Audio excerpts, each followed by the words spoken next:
Well, yeah, I was, that's, I almost did that, and I just paged through it. Thank you for the email, sir.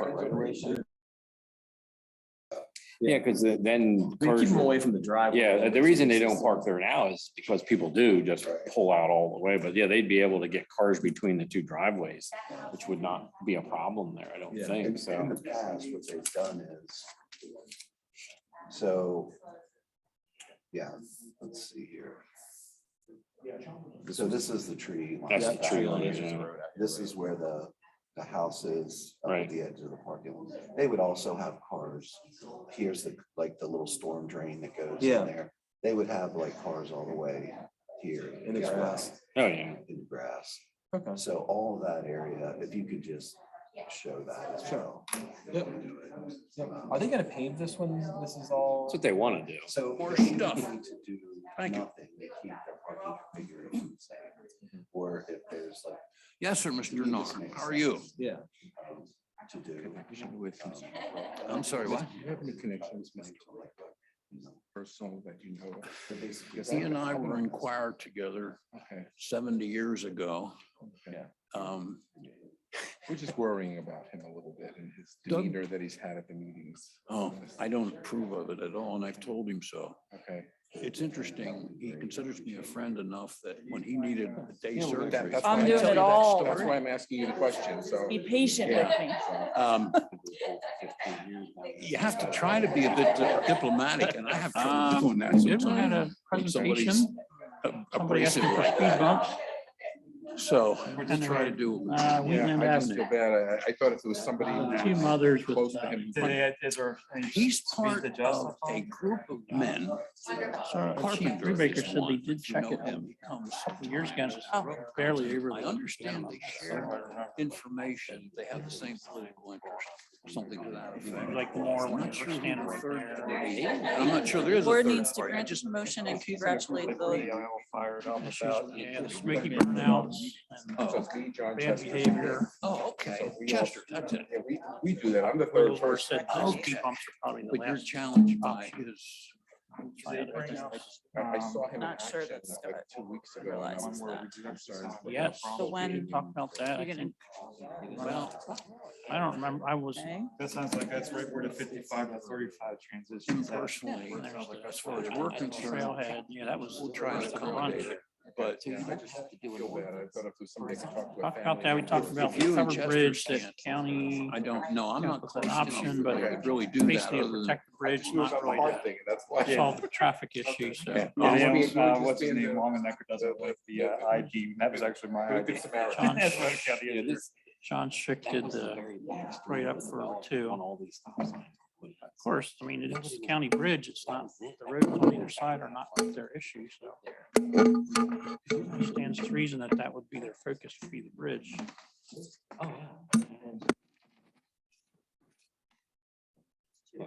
I know. That's why I said if I drive through there and just look, I could tell that now you're not gonna get anything. So why send it to Christian? And then-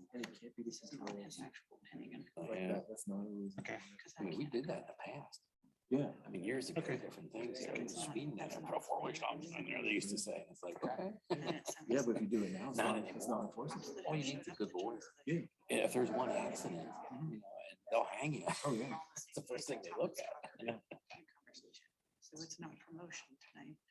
It's success. Yeah, pretty sure. Holbrook, it was an average of 46 and 85th of 52, and the speed limit is 35. Yeah. I thought I was loud enough mouth That's that I that didn't need to. Judy likes to be Hearing, able to hear you. What they were saying. Okay. That's gonna let Scott know.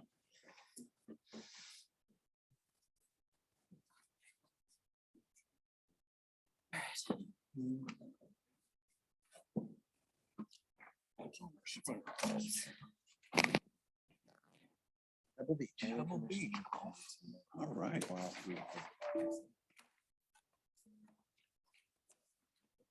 Question. We are. Mhm.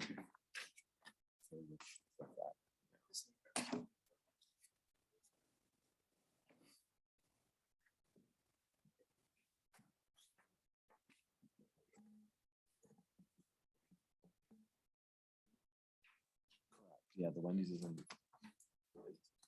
Well, I think they want to use that for, that's part of the one text amendment that they're looking for, but that's not part of this application at all. What are you talking about? They modified the tree plantings along State Road and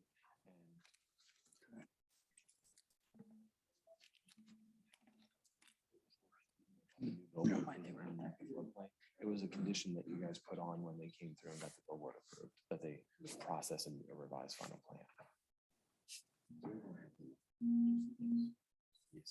This is a revised final plan to allow for some tweaks of that previous plan. It has nothing to do with the password. Mhm.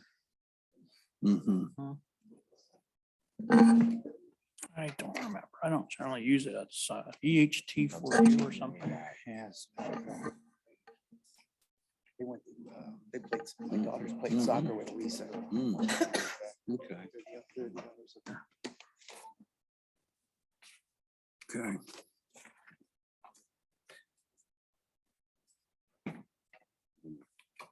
We get to that, call recess. And then- Okay. Fair. Yeah, yeah.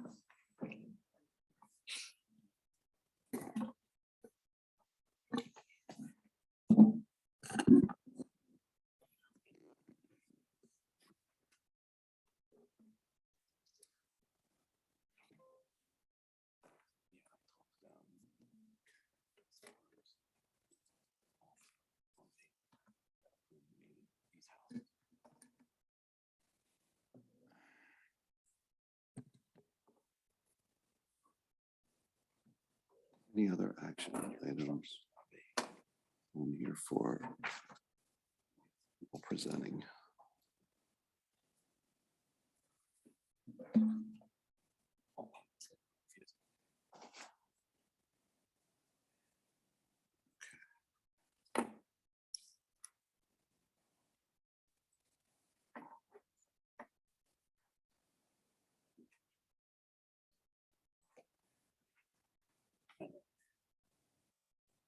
We definitely don't want that on. Yeah. On top, especially for the summer. I think. Get rid of it. Yeah, They don't want to plow it this winter.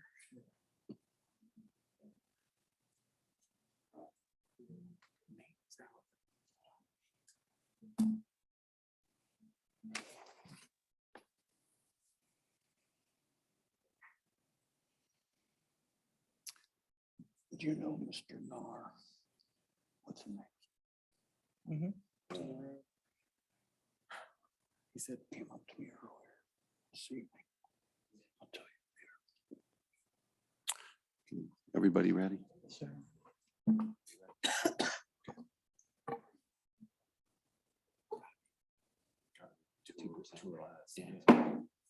Good evening.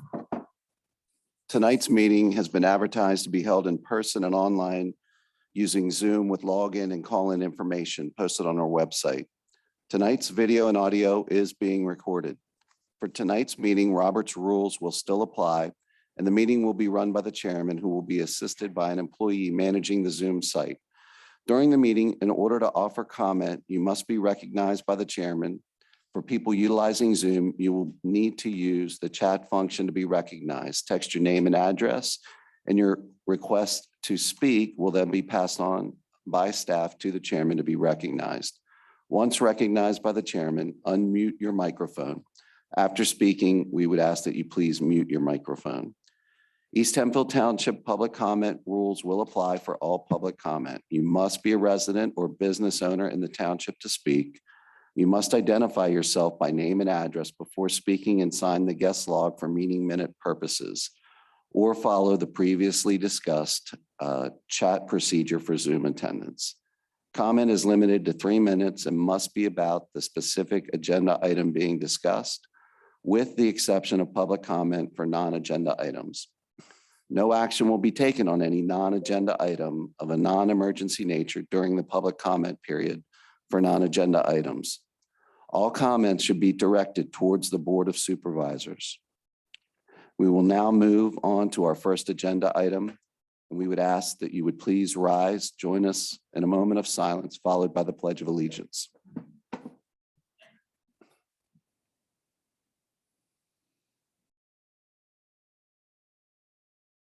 And now the pledge. I pledge allegiance to the flag of the United States of America and to the republic for which it stands, one nation, under God, indivisible, with liberty and justice for all. Thank you.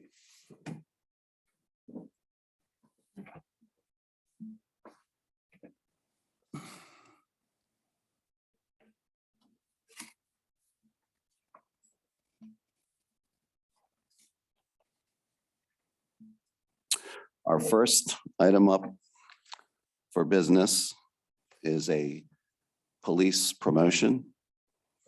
So I have at this point the recommendation for that promotion, which would be for Detective Sergeant Christopher Chase to be promoted to lieutenant on the 25th, effective the 25th of April, with a promotional ceremony on May 4th. We had an internal process for this position, and Sergeant Chase ranked first on the eligibility list that was established on April 1st. Any discussion from the board on this? No. Any comments from the audience? Okay. Hearing none, is there a motion to approve the promotion of Christopher Chase from Detective Sergeant to Lieutenant effective April 25th, 2022? So moved. Motion from Mr. Bennett. Is there a second? Second. Second from Mr. LaFever. All those in favor, please signify by saying aye. Aye. Any opposed? Motion carries 5-0. Thank you. Okay, up next, we have the consent agenda, which consists of routine items. Is there any discussion on the consent agenda? I would note again, as I have frequently, we have an increase in alarms through the township. And again, it's somewhat limited as to what we can do. But I noticed that we have more, and there seems to be a fair amount of human error in that calculation, so. Okay. Anything else? Okay. Hearing none, is there a motion to approve the consent agenda? So moved. Okay. Motion by Mr. LaFever. Is there a second? Second. Second by Mr. Weaver. All those in favor, please signify by saying aye. Aye. One abstention. Motion carries 4-0-1 with Mr. Russell abstaining. Okay, up next, we have action items, and I'm going to ask that we reorder these items a little bit. I'd like to move item A, Commerce Park lots 1 and 3 down to below item E, just after always never done. And I'd like to move forward right now with item number B, Happy Trails, 823 Roarstown Road. Sure. I'll go ahead and take the lead on this one. The Happy Tales Animal Hospital, I believe there is a rep here that if you have any questions, they are proposing an 825 square foot addition to their existing facility at 823 Roarstown Road. When we took a look at this project, it was determined that it could qualify for a waiver of land development with a couple of conditions. Those conditions are listed in the letter that is in your packet dated April 6th. Those included some basic survey work, that they get approvals for whatever stormwater management would be appropriate for that size addition, and that they provide erosion controls during construction. We met with the Planning Commission last week, and the Planning Commission recommended approval of it with these conditions. And I believe that the applicant, don't want to speak for them, but I believe that they were okay with that. The reason that we suggested the survey work, because the sketch that we got showed the proposed addition abutting up to the building setback line, but it did not appear to have any bearings and distances or maybe be that accurate of a survey from the information that was provided. But they already are moving forward with a full survey so that it can be verified that the building is built within the acceptable envelope. That was the main reason for that condition. Okay. Any questions from the board? Seems reasonable. I think it's a reasonable plan also. I would, however, ask, has this come before us before? I believe that was there a stormwater management plan for this that wasn't completed? Not that you're aware of? Okay. I have not reviewed one as part of our work since 17. And has the planning committee seen this before today? The planning commission How saw about it at the how last about meeting. Our internal planning committee. The planning committee would not have Would not have, seen okay. this, no. All right. I've been on the board now for 12 years. I don't ever recall this site being Okay, before us before, so. yeah. Nor the planning commission. Okay. Thank you. Any other comments, questions? Okay. Any questions from the audience? Okay, any from Zoom? Okay. So gentlemen, what's your pleasure? Is there a motion to approve the land development request conditioned on the applicant having the property surveyed, receiving the appropriate stormwater management approvals, implementation on an erosion and sediment control plan during construction and at the completion of the project, a recorded as-built plan, and to provide a fee in lieu of the final land development plan submission subject to staff and engineering comments? So moved. A motion by Mr. Bennett. Is there a second? Second. Second by Mr. Russell. All those in favor, please signify by saying aye. Aye. Motion carries 5-0. Thank you. Let's move on to 200 Plane Tree Drive. Waiver modifications and final land development plan. Sure, and I believe the applicant's representatives here, so we can let them do the lead-ins. Hi, everybody. I'm Mike Huxto with the LA Group. I was back here in January to present this as a sketch plan, and you approved a waiver of the preliminary plan. This site, it's located, the cul-de-sac of Plane Tree Drive. It's in the northwest corner of the cul-de-sac. It neighbors the railroad tracks to the north, a vacant property to the west, and some other businesses on that cul-de-sac. The existing site's 2.5 acres. It's in the enterprise zone. And currently the site is 80% paved or building. There's a single building on the property. It's 7,515 square feet. And it's currently used for the ABF trucking warehouse. And what the applicant proposes to do is move his established business to this site. It's a wood pallet manufacturing company that's currently in Columbia. And with that move, he would remove and replace the existing building with a 27,515 square foot building. So the building's 20,000 square feet larger, but it's going to be constructed on an already impervious area. It's all paved where the building will be placed. We will provide and formalize 13 parking spaces for the 7 employees that will be here. And additional parking will be able to be provided on the south side of the building if there's ever a need for that. With this plan, we will define the access drives. Currently, it's all open to the cul-de-sac, so it's kind of a free-for-all out there now. So we're going to have an entrance and an exit. There'll be truck traffic that comes in, goes around the building to the truck docks, and then leaves through the exit. With this plan, we're going to be adding buffer plantings along the east, south, and west side of the properties. The north side's thickly vegetated, and the current paving and fence line goes right up to the property line.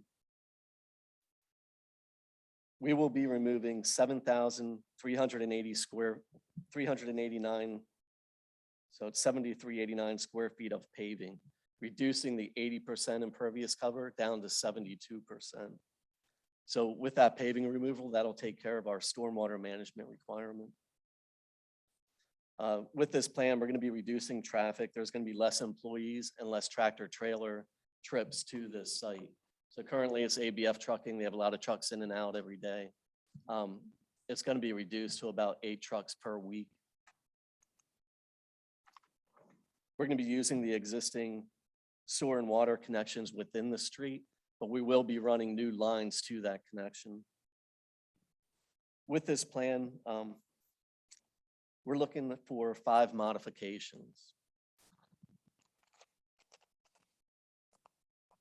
The first one is supplemental requirements, tests and studies. That's section 265-7. A lot of those requirements are for a new site, if it were going to be constructed out of virgin ground without any improvements on it. So we're using an existing site. So a lot of the tests really don't apply for the existing site. And we're also asking for section 265-8.7.h, buffers and screens. We are adding to the buffer screening, but there's some existing paving and improvements within the required screening area. So we can't do the full buffering that's required, but we are improving what's out there. And then we're going to be asking for deferments of curb, sidewalk, and pavement widening. There's actually 2 sections that deal with that. One is 265-8.4.A 1B and 222-6.6B. So we're asking for the deferment of curb, sidewalk, and roadway widening. And with that, we will be paying a fee for roadway improvements for the existing paving. We'll be paying a fee in lieu of making those improvements as part of this plan. And from the sewer and water management ordinance, we're requesting a modification of the 35-foot riparian corridor, section 260-18.A and B. The 35-foot riparian corridor, there's a lot of improvements that are already in that area. So we're maintaining what we can out of that 35 feet and keeping some of the existing improvements. And in that corridor is where we're doing a lot of the buffer plantings. So that's all I have. If you have any questions about that. I heard you to say it's an open frontage for access and that you're going to define in and out access. Yes. Are you not doing that with curbing? How are you intending to do that? It's already paved out there and there's no curbing to tie into. We can place curbing out there. I'm just curious how you're defining the two without curbing. So on the plan, you can see we're just going to be cutting out the paving and putting in a planting bed. So we're doing that to define 2 entrances there. And that's part of the 7,000 square feet, I guess, that you're, Yes, that's part of the reduction. okay, fine, thank you. Any other questions, comments? Just, I'd say that we appreciate this kind of adaptive reuse of properties, and I think you should be congratulated for the plan that you have. I think it's a sound one, and certainly one that I can support. Anyone else? Good use. Okay, I'm just surprised there was a stream out there. I didn't realize that, so I learned something. any comments, questions from the audience? If you could please come up and state your name, sir. We just need you to speak in the microphone just for meeting minute purposes. Sorry about that. My name is Tom Frick. I own the property directly in front of this. Could you zoom back out a little bit? Right at the bottom here, where the yellow letter, where it's all highlighted in yellow, that is my swale from my property. And this property here floods my swale. And it also floods Old Tree Drive at the corner of Plain Tree and Old Tree. All the stormwater that runs off of that property runs down along with all the gravel from the parking lot. Now I understand they are going to pave it because it's not paved now. It's impervious, but it's not paved, fully paved. And it creates a hazard at the corner of Old Tree and Plain Tree that the township continually comes up with their street sweeper because there's so much rock there from this property. And my employees and I stand there and we watch because sometimes the water is like 5-6 inches deep out on Old Tree and we watch people hit it at 50 miles an hour for fun. It creates a hazard on my property and my swale, so much so that the turf actually rises up 2 to 3 feet, a big bubble from the water that comes off of that property because it's graded, their parking lot is graded towards my property. And I'm starting to get water in the building when it really, really rains hard. I don't know what their plan is on hoping to help that down to get it down to the stream over in the back corner. I don't know. I have their plans here. I went through them, don't understand some of it, but I'm able to read it, able to digest most of it. But there is definitely a storm water issue coming off that property that creates a hazard on Old Tree.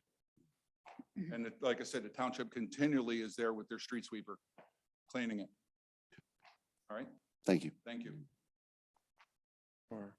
I think as gentleman mentioned, that with the paving of this property, we feel that it's going to be better than what it is. It's a historical property. It was built before the stormwater regulations were in place in the township. It's been here for a long time. This will make it better than what it is now, and it's in compliance with the ordinance that's in place.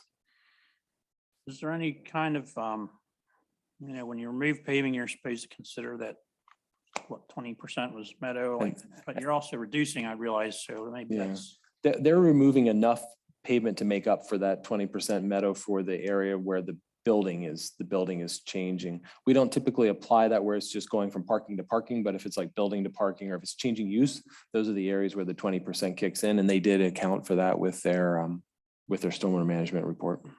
If you look in the top left, you can see where the additional impervious, beyond what they did at the entrance, the top left of the plan has another larger area that's toned that has a removal of impervious coverage as part of this project. Where exactly is the stream at? As I'm looking at Google Earth and looking at the plan right now. Right along here. Yeah. Is there any way with some of the improvements, especially the grass area, they can get directed back into the stream a little bit? Some upland flow? I think there might be a good opportunity to direct some of the stormwater from the roof leaders towards the stream. He said that the stream floods this property floods Old Tree Drive. I don't know how we can prove that. There's a lot of properties going there. His property is right there as well. I mean, it's an existing stream that, picks up a lot of water. I don't know if it's all coming from this site or not. Does the stream actually self flood, or is it water that's already passed the stream going down to the road? No, it comes down Plain Tree. It comes off the property and it comes down Plain Tree to Old Tree. Now, today, the township came in, thank you, Mr. McDonough. They came in and they actually helped some of the storm water. They dug where the culvert is underneath Old Tree for the stream. They dug that out because a lot of that was dirt and gravel. It was like a sandbar there. It wasn't able to go under Old Tree properly. Township came out this morning, dug it out. It looks like it's going to alleviate it. It's going through both pipes now. But There's some capacity in that stream, is what you're saying. So you're suggesting the roof leaders actually could be a pretty easy solution at this point. I think that would help. So the water is not running onto Yeah, so the neighboring property. if you could, with your new site, direct the roof leaders to the stream where we got the capacity instead of going the other way, the Plain Tree Drive, it sounds like we got a problem solved. That's no cost. Right, yeah. And as he mentioned, the pavement is beat up out there. They have all trucks running over it every day. And so that will be improved with this plan. yeah, you could actually see a river coming down Plain Tree off their property because at the corner of my property where it meets Plain Tree, that's all, there's a little bit of grass there and some trees, but my parking lot fills up with the gravel that came off of it. It's still out there, actually. The gravel that used to come off their property. All right. And then the water, I mean, it was a river coming down Plain Tree to Old Tree. It sounds like the reduction in impervious, moving addressing the leaders and paving the site's going to address all these issues. It looks like it will, hopefully. But it's the way it's graded now between where you can see where the new building is going to be right behind mine. It's like a picture today. It's actually graded down where all that water comes off onto my property and into my swale. which, that's fine, the swale can handle it, but really can't most of the time, 'cause that goes into the stream also. I'm sorry, I misunderstood what you were talking about originally, but yeah, I see where the issue is on the corner, Of which corner? on the corner of the property where you said it would run off. Yeah, well, like I said, we used to watch a river come down Plain Tree to Old Tree, and it would bring all that gravel down with it. It created a hazard there, but then also the way it's graded now, it drains right onto my property. I took pictures, I can show you, took pictures today. No, I understand. But you would seen it, I don't know you've seen it, and that whole parking lot is graded towards my building until it gets to this far end of their building, then it starts going back to the corner. But if they're gonna put a grass area back there or some way that it will absorb that water, that would help a lot. Because we both have frontage to that stream.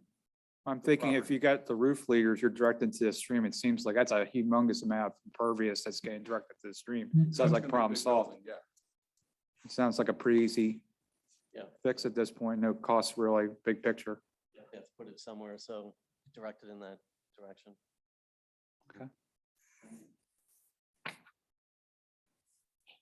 Any other comments from the audience?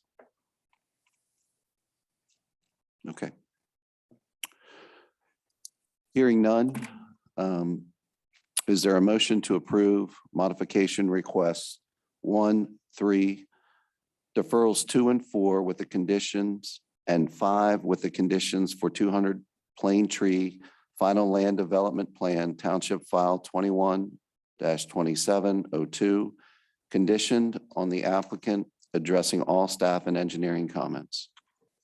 Mr. Chair, I make that motion with the addition that also addressing the stormwater comments that were discussed tonight. Okay. And those comments being specifically directing the stormwater. From the roof Roof. leaders towards the stream. Okay. Is there a second? Second. Motion by Mr. Russell with those additional comments, second by Mr. Bennett. All of those in favor, please signify by saying aye. Any opposed? Motion carries 5-0. Thank you for that suggestion. So Thank you for your time. I appreciate it. I think we have one more motion here. Is there a motion to approve the 200 Plain Tree Final Land Development Plan, Township File 21-2702, condition on the applicant addressing all staff and engineering comments? So moved. Motion by Mr. LaFever. Is there a second? Second. Second by Mr. Weaver. All those in favor, please signify by saying aye. Aye. Motion carries 5-0. Thank you. Thank you, everyone. Thanks. Okay, up next, Lancaster County Motors, Commercial Avenue. This is a sketch plan request for relief of the preliminary plan requirement for Lancaster County Motors project on Commercial Avenue. And Mr. Gergley is here from Harbor. Steve Gergley, Harbor Engineering. So this is a 2.7 acre property on the north side of Commercial Avenue. Contains 2 driveways, some paved areas, and a barn. We had actually filed a stormwater management plan for this a couple of years ago to expand the paving for vehicle storage to be used by Lancaster County Motors. Stormwater plan was conditionally approved, but the applicant never recorded and followed through with that plan. So he's back with the same intention to increase the paving for vehicle storage, but also to add a small service garage that would only be used by his auction. It would have 2 to 3 employees. It's not open to the public, very low impact use, low traffic generator. But because of the new building, it would require a land development plan. So we'll connect the building to water and sewer. The subdivision land development requirements would take effect. So we would ask for modifications for waivers and deferrals of roadway improvements, for example. But other than that, it would be very similar to plan to what we had proposed before. If there's a way you can go to sheet number 2, that would be helpful. And we have the same stormwater management facilities. They would be a little bit larger. The area of impervious is slightly larger and over 1 acre. So this will require an NPDS permit, but we have a rain garden and a subsurface seepage pit proposed. The Planning Commission last week recommended a waiver of preliminary plan. The primary discussion point was the 2 driveways that enter Commercial Avenue and the fact that neither one of them exactly lines up with the driveways across the street. And what was discussed at that meeting and what our client is happy to do is the easternmost driveway, the westernmost driveway, shift that to the east to align with the driveway across the street and maintain the eastern driveway as an in only and not widen that driveway. So we're prepared to do that during the land development phase of the project. Other than that, it's relatively straightforward. So if you have any questions, be happy to answer them, but we're here just to ask for the modification of the preliminary plan processing. Any questions, comments from the board? Single phase project, so this is pretty typical waiver. Any questions, comments from the audience? Okay. All right, hearing none, is there a motion to approve the waiver of the preliminary plan requirements for Lancaster County Motor Sketch Plan Township File 4-5203, subject to payment of a fee in lieu of filing a preliminary plan and staff and engineering comments? So moved. Okay, motion by Mr. Russell. Is there a second? Second. Second by Mr. Bennett. All those in favor, please signify by saying aye. Aye. Motion carries 5-0. Thank you. Okay. Up next, Always Never Done.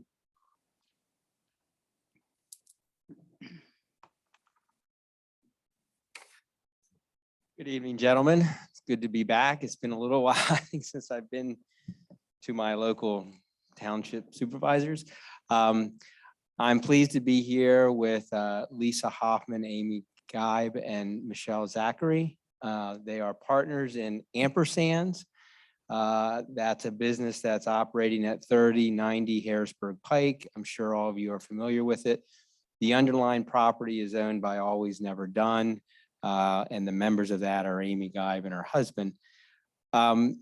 So this is a property that has a long history in the township. I do have a little handout here that I'd like to present to the supervisors. And really the purpose of me being here is to get feedback from the supervisors on the possibility of moving forward with a rezoning petition. We did talk with the planning committee about this a bit, and it felt like we should come to the supervisors and get some feedback.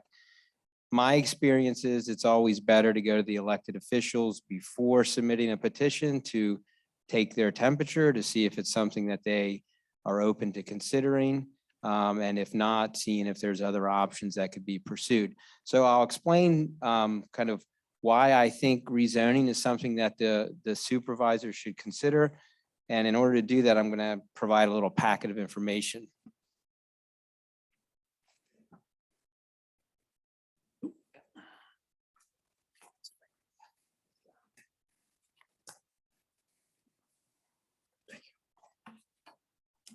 Thank you.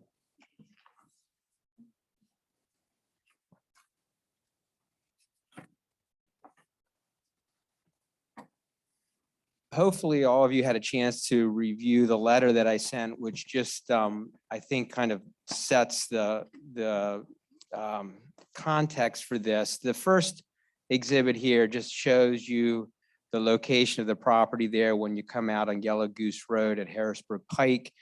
Of course, that whole corridor with Penn State Hershey being developed and Sheets has had a lot of activity going on. I'm sure all of you are familiar with this location. A little bit of the history that my client shared with me was that this apparently was the only gas station or one of the first gas stations along this route. And I think it's been there since around 1921. So there's a picture to show you that this predates the zoning ordinance. If there's any question, it's been around. And the reason I think that's important, and this kind of gets into the reason that we're asking for the rezoning is, this is one of those situations where you have a property that has been historically used and developed as a commercial property. And then when a municipality, which happens every 10 or 15 years, goes through that, I won't say dreaded, but dreaded process of updating their comp plan and adopting a new zoning ordinance, invariably you get some of these properties that get caught up into getting into a different zoning district. And that's exactly what has happened here. So if you look at exhibit A3, sorry, I think I'm at the zoning hearing board, so there's no A3, but exhibit 3, this is from the township zoning map in 2003. And remember, this property's been used as a commercial property. And the local commercial district is brown. And when you come out Yellow Goose Road there, you'll see that this property, and then a number of the properties across the street, I think there's a animal hospital there, and then Hot Z's is up there. Those were zoned commercial, and I'm not sure what Hot Z's was, community commercial maybe, but the brown is local commercial. So historically, this property has both been used as a commercial property and zoned as a commercial property. If you then flip to the next page, you'll see the township's current zoning map. You'll see that there's a lot of green on this side of Harrisburg Pike, on the south side, or I guess it'd be southwest. And where Yellow Goose Road comes out, their property is now in a low residential district. If you go directly across the street, and I drove coming from my house over here, it looks like there's a new daycare center or some commercial building right across the street. And I think everybody's familiar with Tomlinson Baumberger and all the other businesses.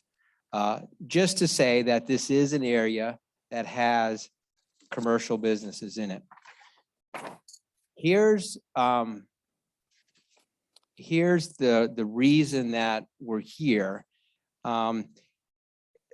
If you look at Exhibit 4, these are just Google Earth pictures from 2013, 2018. This was a property that was an eyesore, frankly, for many, many years. I mean, there was always something happening there. I was never quite sure what it was, but you know, it never looked like it was in tip-top shape, to say the least. My clients purchased the property, I think in 2019 or 2020. And if you go to Exhibit 5, Amy told me that they've put about 120,000 into the property. And you can see it, right? You instinctively know when you drive by this property, something has happened to it because it looks great. So here are local residents from East Hempfield Township buying a property, investing money, investing a lot of hard work, and they're extremely creative. If you haven't been in there, it's amazing. In fact, my paralegal was like, "You mean I don't have to go take pictures?" I wanted to go take pictures because she loves the store so much. It's a great place. And, you know, I have these pictures just to kind of give you a sense of what they've done. And if you look at Exhibit 6, the transformation inside is even more significant than outside. You know, the before and after here, it's exactly what you want. It's exactly what local municipalities want to see. They want to see properties that have been run down, and they want to support people that go in there and make a difference. And I think we can all agree on that. Here's the rub, and here's why I'm here. Every time they come up with a new idea, we have a non-conforming use. Every time they want to actually do something on the second floor, what do they have to do? They got to go to the zoning officer. Then they have to fill an application to the zoning hearing board. They got to pay $400. We were there on Monday. I love the township. Your zoning hearing board is not the easiest one to present applications to. So they got to hire an attorney. They got to face potential conditions that are going to limit it. If they ever want to change anything, they have to go back again and either change the conditions or get another approval. It is a cumbersome property for a property that's always been commercial, but now is zoned low density residential.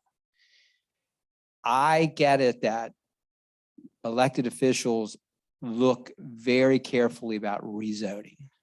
And if you recall, one or two of you were on the board when I tried to get the John Landis Randazzo's rezoned, which was kind of a similar thing, but we know on the other side of 283, that's a whole different ballgame over there. So I think we actually reached a good accommodation there in terms of how that worked out, and I think it's worked out great. I would just ask the board to think through whether rezoning this back to a commercial, a community commercial district is appropriate. I think there's very low risk here. What I often hear is, well, we like this, what's happening here, but we have to think 10, 15 years. We don't want something coming in that's different. My response to that is this has been zoned commercial forever until 2014, and it's operated fine. There's going to be certain constraints on this property that are going to prevent a Wawa coming in or something like that. What I'm trying to achieve is a zoning that allows them to continue to develop their business. They're going to need some more parking. They're going to need to put some more money. They're going to have to probably do a stormwater plan. And to do all of that investment, having this kind of requirement that they keep going back for approvals, it's tough. And it's hard to continue to invest money not knowing that the approval is going to be there, or somebody's going to impose some conditions that are going to cost even more money. It would be really nice for them to have at least the zoning in place so that they can continue to develop it. I don't think they're anticipating new buildings, or they want to use what's there, but their creativity is really what is making this property what it is. And the way it's zoned really kind of hinders that. So I did go to the planning committee. I think that's a great idea that you have a planning committee, by the way. A lot of municipalities don't have that. The planning committee seemed a little lukewarm, frankly, on the rezoning. And so, I said, well, I appreciate that feedback, but obviously this is a supervisor's kind of decision. And I'm not really looking for any type of decision. You can't really make a decision. What I just need to know is this something you're open to considering so that we can start the process? Or if it's something that you're not open to considering, we'd like to know that rather than wasting my time and their money to go through the process. Yes. Can you show us specifically the area that you wish to rezone? I can't see it from your handout very Yeah. clearly. Let me show you from a subdivision plan that was included with the letter that it is essentially just the property they own. Now, there's always a question whether you would want to rezone the other. Ms. Garber, can you bring that up on the? The only thing I have is the letter. I don't have any of those. I think so it was an can- exhibit to the letter. I can bring up the letter. Ed, Yeah, I if you can bring up show the it to you. exhibit, I think you'll see it. Ed, Yeah, I can't get that on here. It's on our agenda link.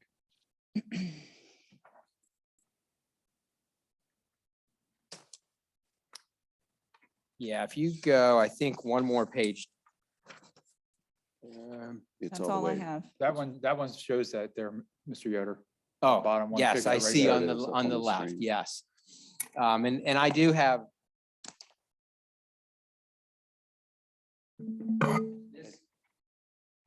This was a subdivision plan that I think was Yellow dealing with geese. some property line issues across the Yeah, road. yeah. Okay, But it essentially is the yellow. And now the daycare right. places. I know that. So Thank you. I have a quick question for the board members that would have been back in acreage on that. 2014. Could this have been a mistake? My feeling, and I'm just looking at, one, I apologize because this is a mistake. As far as I'm concerned, because when we did the rezoning map, our staff was asked the question, were we downzoning any properties on the zoning map, or were we leaving everything the way it is? And I have to admit, I'm disappointed to have found out that we downzoned not only your property, but the animal hospital and a couple other properties that are all businesses along Harrisburg Pike. So that, as far as I'm concerned, was a mistake. And that question was specifically asked of our planning director at that time, who's no longer present. There's actually 2 employees removed from that time period. from that. So that, I personally think we made a mistake as a township when we adopted the map on the premise that we were not changing the zonings of any of our zones in the township at the time when we approved it. Was that your memory, Mr. LaFever? I do not remember that specifically, no. But I would support the change. I think it is very logical. It was, in Mr. LaFever's defense, it was asked earlier in the process, not the night of the vote that we voted on it. It was asked as we were going through the review of it. Mr. Stivers was the one that was asked that question. Mr. Stivers was the one that responded back that we were not changing the zoning on any of the properties. That was not the intent of our zoning map at that time. And that was the way it was presented to us when we approved it as a board. So, I mean, I would be supportive of it as well.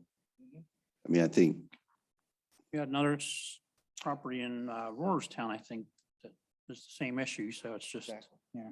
we don't know about them until the Honestly, when you do a township-wide rezoning, there's always some of these properties that kind of get caught up in that. I think of, So with Mr. Russell's recollection of a greater area than this, are we going to limit our decision just to the Happy Tails, or what about the Hot Seat Pizza and the rest of the? that's the question I got along those lines is, it looks like as I looked at the mapping, it looks like Hot Seat Pizza was actually outside of it. It looks like it was Hot Seat Pizza's, there's 3 properties in the 2003 zoning map that maybe are all 3 properties, but it's one business. And it looks like the animal hospital was in the original commercial zoning. Binder's Garage, I can't tell if that was in the commercial zoning or if that was in among those 3 parcels for residential. But I would kind of argue that if we're going to correct it, we might as well correct all the parcels, including Binder's Garage, Hot Z's Pizza, and they're all commercial properties or historical commercial properties. You might as well reflect that. The concern was raised, well, we could have high density housing or something going in there. I don't think that's the intent. Your property, you can't put it in there. There's not enough room. There is one open track, so there is always a risk. There's a little angular track where it could be, but the rest of these are all existing businesses, and we shouldn't have to have them all going to the zoning hearing board every time they want to do things, including Hot Seat Pizzas, Binder's Garage, the Animal Hospital, as well as your property. I believe their structure qualifies for historical preservation. And I find it interesting that the road sign in front in the historic picture directs you to Philadelphia or to Harrisburg, not to Landisville and not to Lancaster. It was, that just shows the history of that building and that property and how much, obviously it's changed, but I guess that was the main road from Harrisburg to Philadelphia. Mr. Hain, did you want to weigh in here? So yeah, we can definitely look at that. One question, there are still some residential properties that are kind of mixed in amongst the ones that you're talking about. Would you look at rezoning the whole section, including those residentials, or just sort of, we try not to just do like a couple here, then skip one, then one. It looks like it really looks like we're only talking about one residential, because I Yeah. think the rest, I think Hot Seat Pizza is the three Okay, the map's a little combined. hard to tell. I It's hard to think. tell, but I Yeah. think I'm looking at the shape, and then I was going to Google, kind of trying to figure out how everything was. And it looks like Hot Seat Pizza has always been a non-conforming use with the 2003. So this could correct that. So make that one matter. right, it's not a correcting of the previous Right. change. Make That would be one kind right. of an improvement over And the then, distancing. and then that one residential would just be blended in with this change for. It looks like it's a very tiny lot of residential. There's really not much you can do besides residential or run a home business, it looks like there. Yeah, okay. I would point out there at west on Harrisburg Pike, there is a doctor office, I believe. There's Upper west. there's a dentist's office as you Or get, dentist, as you right get there. closer to the intersection, yeah. Yeah. That's several properties I would think removed from Yeah. this one. There's several That does feel residential. like it's kind across of in the your town. residential district there. Yeah, Probably want to leave it there. Yeah. If you look at the third exhibit, which shows the map from 2003, there's that cul-de-sac on the north side of Harrisburg Pike beside the retirement community there, which I think is the red. So that I'm assuming would stay residential. The cul-de-sac. I would think so, Yeah. yeah. So, and I think everything to the west of that, except when you get to the hot Z, those three, I think are hot Z that are beside the brown. Am I explaining that? It looks well? like, that's why it kind of looks like a Google. That's why Yeah. you don't trust Google either. So Yeah. It just looks like And that's what it the is. only thing I would say too is, in order to submit a petition, those property owners need to join in the petition, unless it's the board that's initiating it. So we don't mind reaching out to them to see if they're, I mean, I think it's in their interest. I think if we created the problem, we should fix it. No, I like that. So, I would concur with that. And like I said, we can then correct hot C and get to actually confirm that those three lots actually are hot C and Binders. Yeah. It looks like Binders is one of the three and hot C is the other two, Yeah. looking at Google Earth. All right, well, anything else that I can answer? Any questions? How quickly do we as a township need to move to support what they're trying to do? Well, Any immediate approvals that you would have to go to the zoning hearing board for that we're kind of holding the show up with? there's an interesting issue with the coffee trailer that they have. The township zoning ordinance doesn't recognize and have any provisions for, they have a small coffee trailer that they park under the overhang so Okay. that customers can get coffee or a bakery. And they were issued a temporary permit for 90 days, which had expired. So we had to go Monday night to the zoning hearing board because only the zoning hearing board can extend it for 6 months. We got beat up, but they gave it to us. But they said, if you come back again, so we got to come back again for that. That's not really a rezoning issue, but it is an ordinance issue in that, so that's a long way of saying we're dealing with that. I think the rezoning for their purposes would be very helpful as they start dreaming about the second floor and whether they want to maybe put some offices up there or some additional space. What timing are you looking at for that? Within the next 6 months, 9 months? Yeah, This is a couple month process Yeah, when you advertise it and you yeah, gotta get to the yeah. planning commission, the county planning commission to make the change. So I tell folks 3 to 4 months at the quickest is, assuming everything falls in. So now would the coffee trailer be resolved with this being commercial zoning or is that an issue regardless of what zone it is? I don't think that's a zoning, a commercial versus residential issue. I think that is an ordinance that just doesn't recognize it and nobody knows what to do with it. My argument is it's an accessory use and should just be allowed, but that hasn't carried the day at this point, so. You want us to look at that too? yes. Okay, we'll look at that too. That would be great. I just want to thank the supervisors for being open to this and supporting local businesses because I've been really impressed with my clients. They've done a great job with this property and it feels really good to have elected officials that have their back. So thank you. It's nice seeing historic preservation too. I would concur what Mr. LaFever said. I mean, this is, anytime we got a business that's willing to take something and restore it, there's somebody working on our Landisville Railroad stop too, which would be, it's nice when you see our old buildings getting preserved instead of being torn down. So thank you. All right, thank you. Thank you.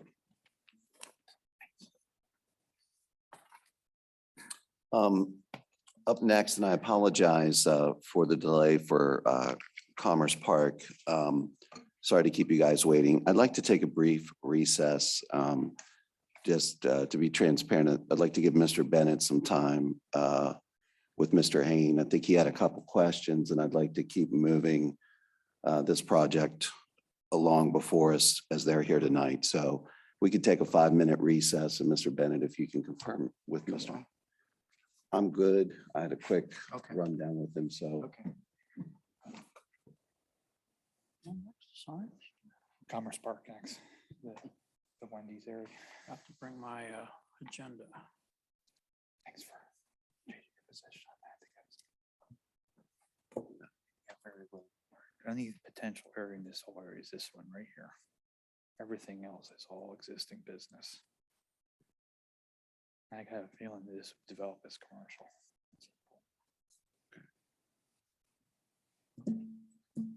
If we always have the ability to just strike that from that part from the ordinance too.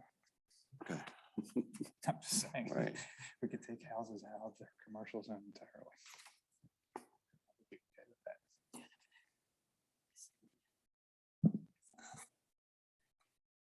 If you want to have that explored, we're going to stress this stuff, I'd be okay with it. Okay, yeah, that's fine, yeah. Then that way the bigger parcel. would get it. And then that's why this someday would be a commercial, a true commercial use right there.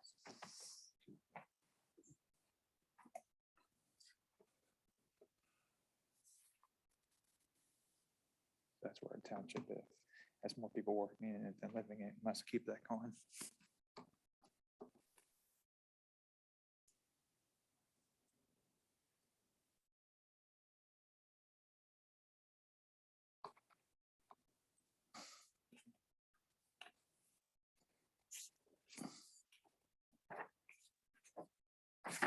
Water.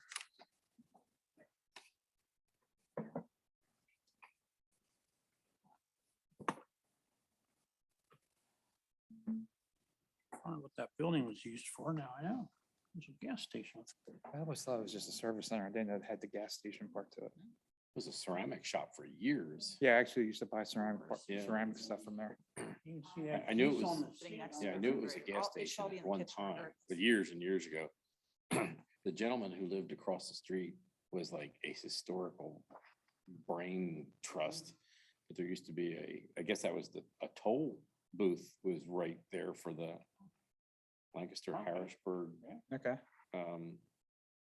whatever they called it, turnpike, I think they Turnpike, called yeah. it back in the day.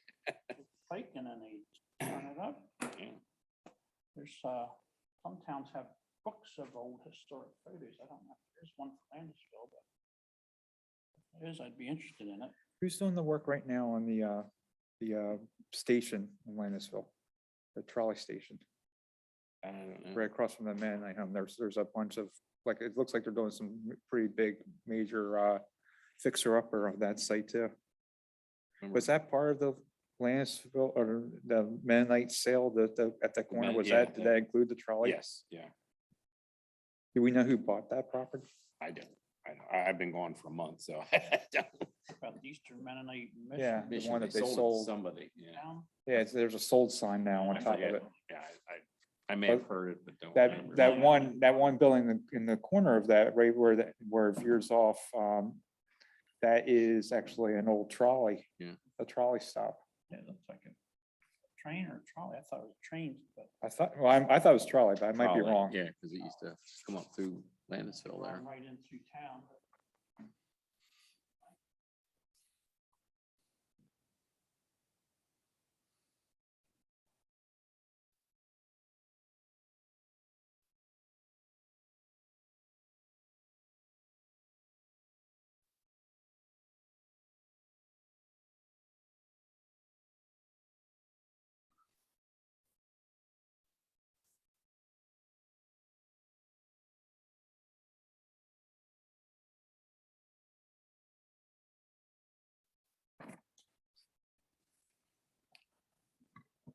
Did you get that in the kitchen? I did. I couldn't find any earlier.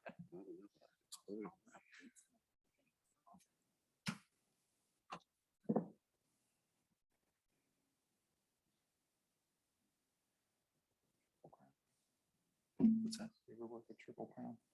The developer? I don't think so. Why? We'll be in fight with them tomorrow. Ben Township. Over.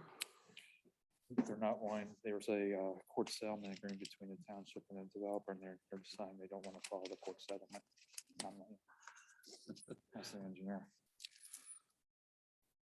Who is Triple Crown? We're out of the Camp Hill area. They do a lot more work in the Harrisburg area than anything in our area. Here, this is like the first project I'm aware of them. So they settled and then, They went through conditional use. The township wrongly denied the conditional use. They then had a settlement, and the settlement was basically agreeing to the conditions that were agreed upon in the conditional use before the township voted them down. And one of them was that they don't have to do curb along the whole property for the most part, but then they have to do a PennDOT HOP instead. And they're trying to get out that, like, you won't believe right now, saying that's, we didn't know what we were agreeing to, blah, blah, blah. Well, and that HOP along 72. Along 772 and people like, yeah, you do what you're getting yourself into. Yeah. Don't say you didn't know. So I have the solicitor with me tomorrow, and I'm basically the hammer, the black hat tomorrow in the meeting.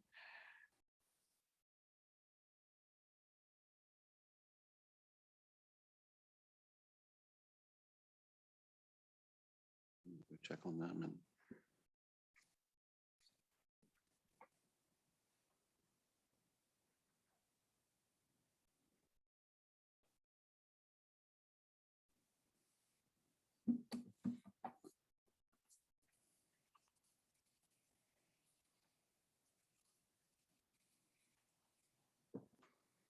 Diane, who's Shane? I don't know.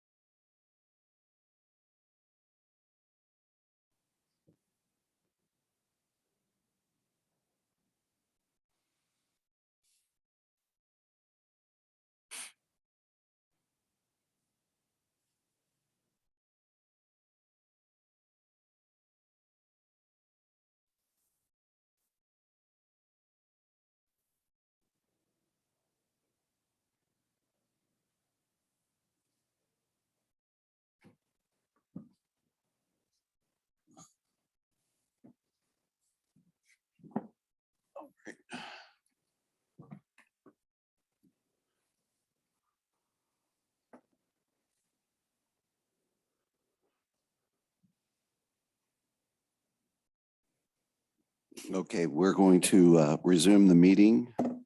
And up next is going to be Commerce Park. And again, gentlemen, apologize for the delay, but figured you'd want to keep it moving forward, so.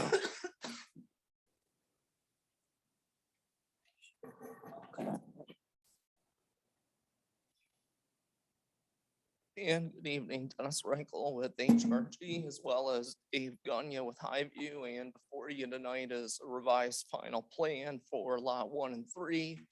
As you may recall, we were in here in December with a conditional use that was approved for the billboard. And one of those conditions was that we submit a revised plan prior to billboard installation.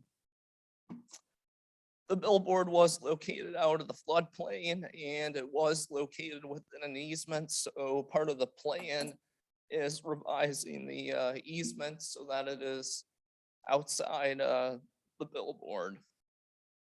We're also proposing modifications to the street tree requirement.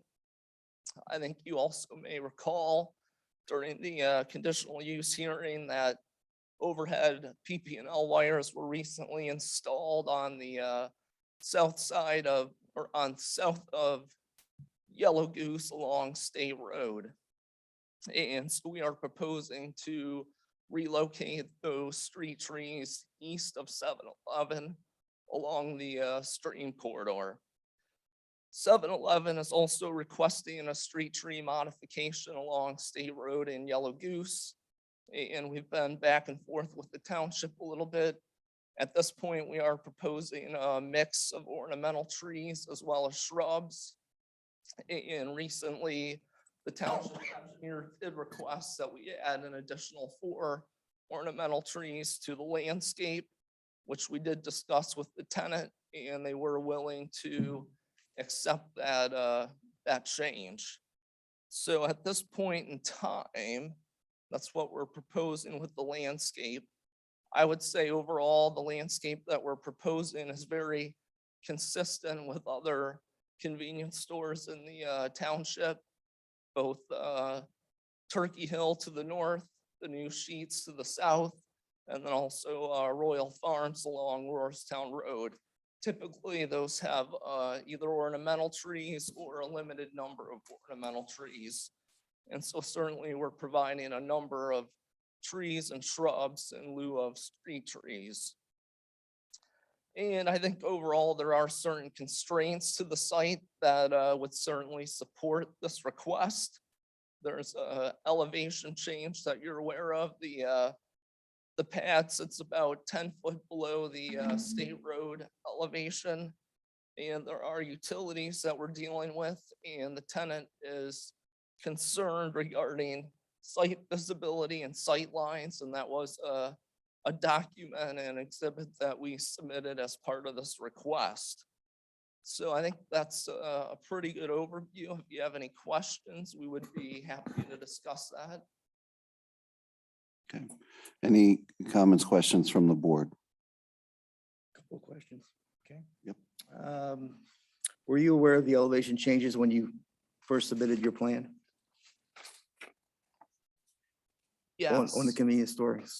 yes, Okay, and you were also aware of the issues with PP&L and the wires there? that we were not aware of, no. Okay, That was something that was recently installed, it was, okay. yes.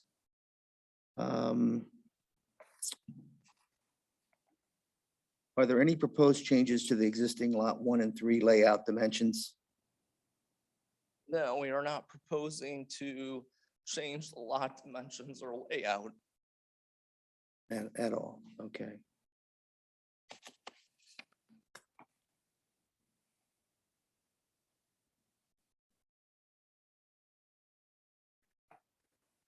Okay, I think that's all I have right now. Thank you. Any other questions or comments? I'd like to see the layout, the change in the Riparian zone, or as it were, around the billboard, the change that is proposed for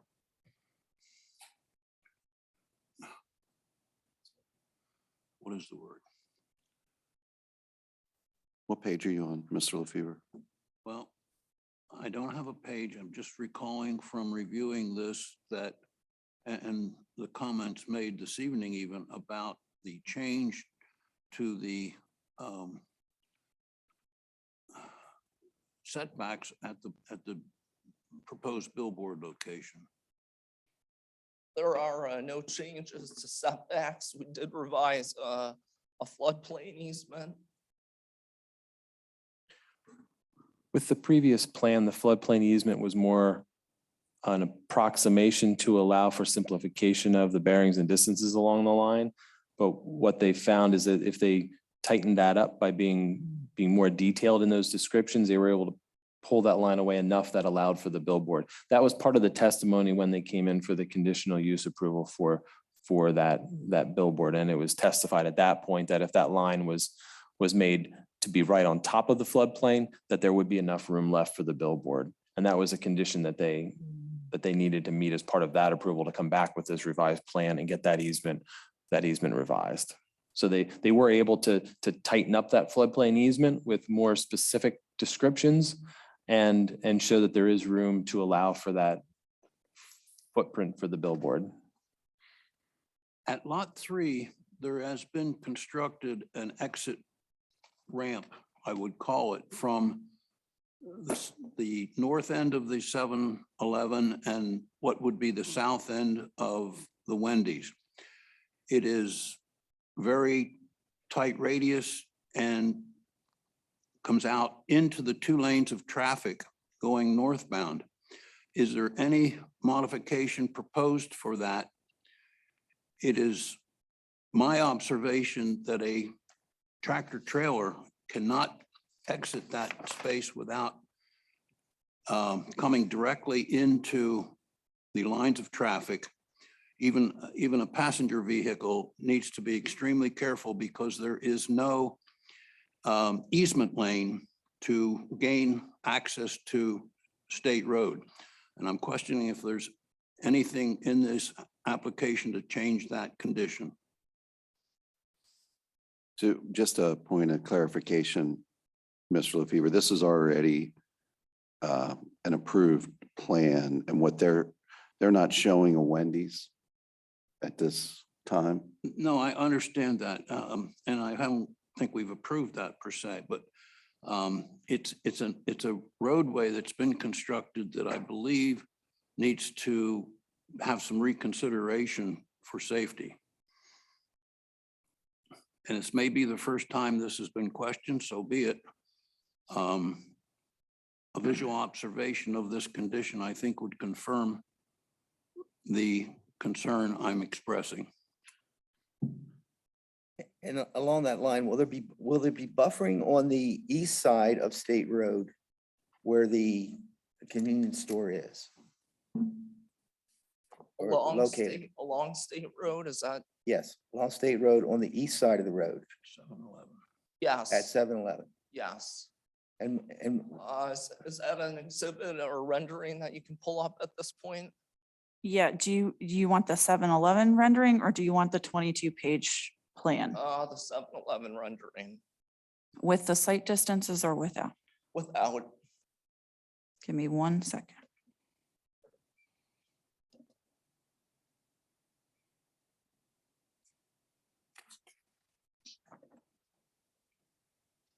And while that's being pulled up, we were proposing a mix of shrubs and ornamental trees along State Road adjacent to 7-Eleven.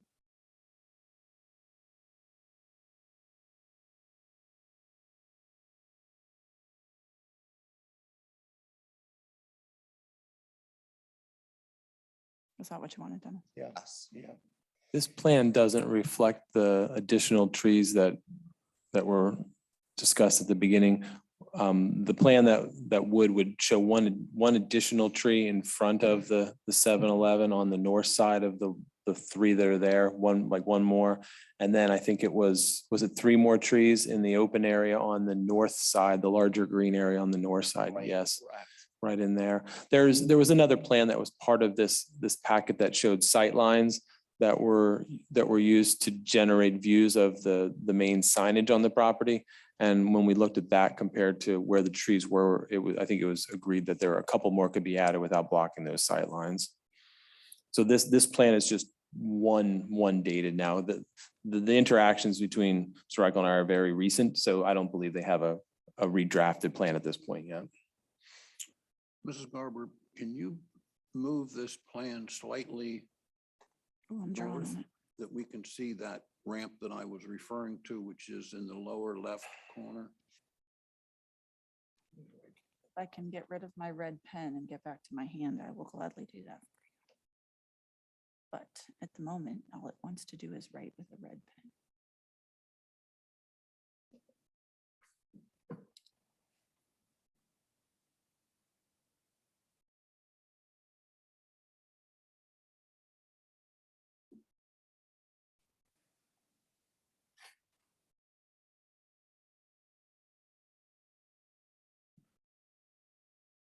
That's it. Thank you. Mhm.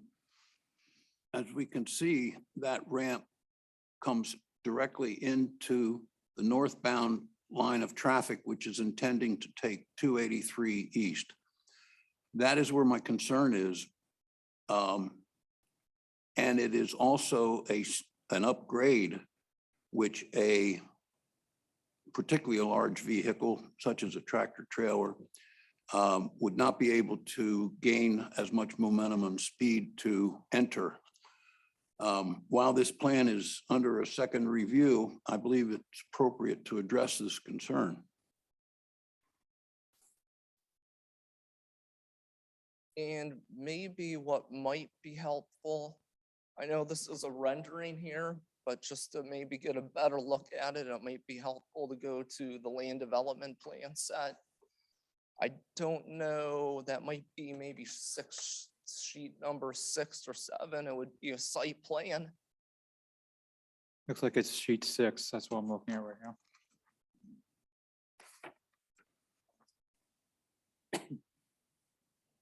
And I know that traffic island or pork chop there was certainly looked at as part of the road project that was done for State Road. And I know certainly the intent of the traffic engineer was not to have that within the roadway, but this may be a little better viewport here and better understanding of what that looks like.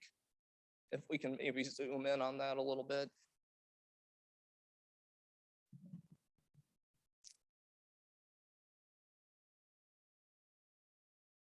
And I think that there's two portions to that. One is like a painted line, which would be on the perimeter or outside, and then on the inside of that, you would see the curb line. So the curb line certainly is and should be outside of the cartway. And I think part of that there is a shoulder along State Road there, so that may be creating a little bit of confusion potentially, but really that the curb pork chop really should be, at the extent and past the shoulder. There's a minimum shoulder and there's a significant drop off to the grade below. Something in the magnitude of 10 feet by my recollection, vertical.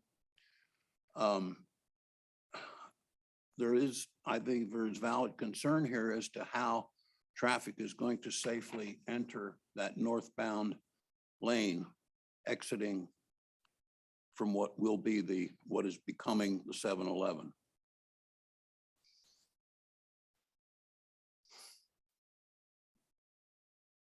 And are you kind of referring to potentially treatment along the edge of the road? I know as part of that plan, guide rail was proposed. I don't know if that's been installed at this point in time It's or not. installed, it's there. What I feel needs to be done is the embankment needs to be extended enough to have a minimum 60 foot to accommodate a tractor trailer to gain parallel and clear visibility to a sight line of oncoming traffic to be able to exit that location. So just so I'm clear, Mr. Hayne, this is a revision for landscaping. It's a revision that was initially for the easement for the floodplain, and then the applicant asked if the landscaping could be revised also at this time. Those were the two items that we reviewed as part of this. But as part we've of this already application. approved the plan that we're essentially Correct, looking yes. at. This is a revised final With the plan. exception of the easement and the landscaping, correct? Correct. Okay. Could we prohibit truck traffic on that north ramp and force them to go through the traffic signal to the south at Yellow Goose Road? Just no truck exit or some kind of sign?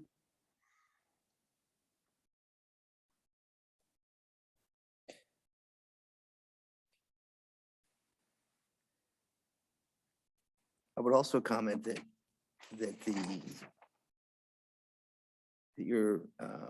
this is a limited access will be provided via State Road. And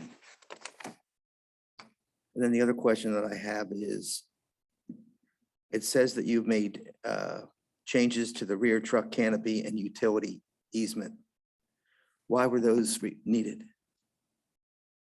As far as the utility easement, PP&L, we had initially showed the gas line behind 7-Eleven. And that's, at that point in time, it was a concept. PP&L does not design utilities until the plan's approved and construction's ready to go and, the fees are paid. So when they took a look at it, their belief was that, or their design required that the gas line would go in front of the 7-Eleven store. So ultimately, we had to defer to them in order to have gas service provided to the site. So that was the reason for that. As far as the diesel canopy, as part of the permitting process that was required to be 100 foot within the from the emergency shut off inside 7-Eleven. I believe our plan initially was at 110 maybe, so it was close, but that was a requirement that came up from the state labor and industry that we were made aware of during the permitting process by the canopy and the tank contractor. So we needed to modify that in order to comply with the state requirements. And that was provided to the township when we learned of that, and that we submitted that documentation to the engineer and staff for review and approval at that point. Thank you.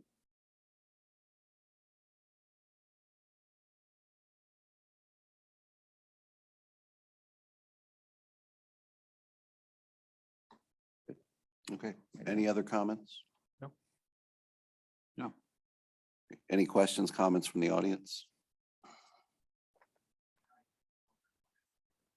Yep, you got it.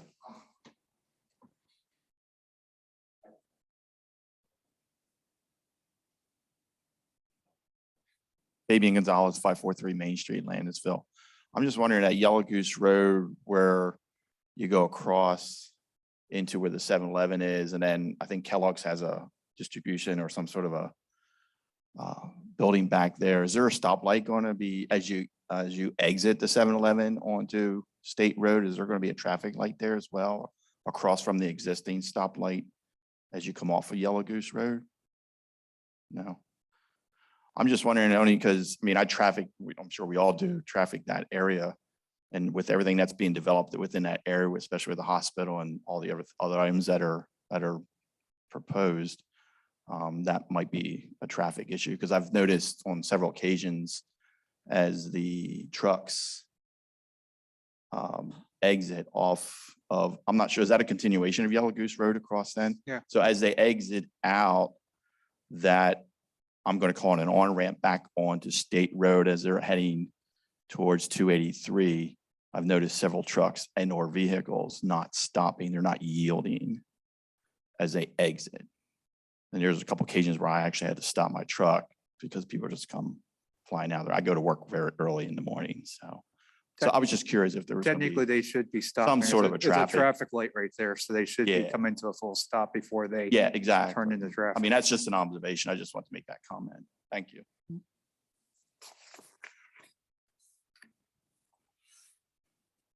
Any other comments? Questions? Gentlemen, what's your pleasure? One thing to suggest what Mr. Gonzalez just brought up, would be good to forward that to Kellogg's as a concern that their drivers are not stopping at a traffic light.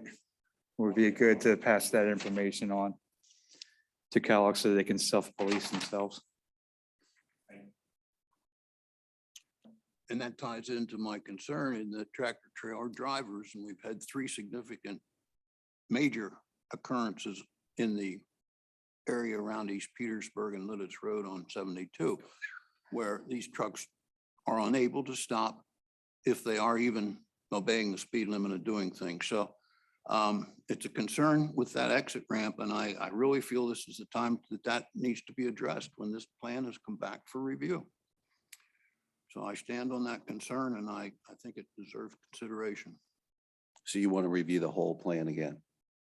Well, if that's what it takes to correct what I feel is a dangerous situation, then so be it, yes. But they're here for a change, and while the change opens the door, then I think it's the appropriate time to address it.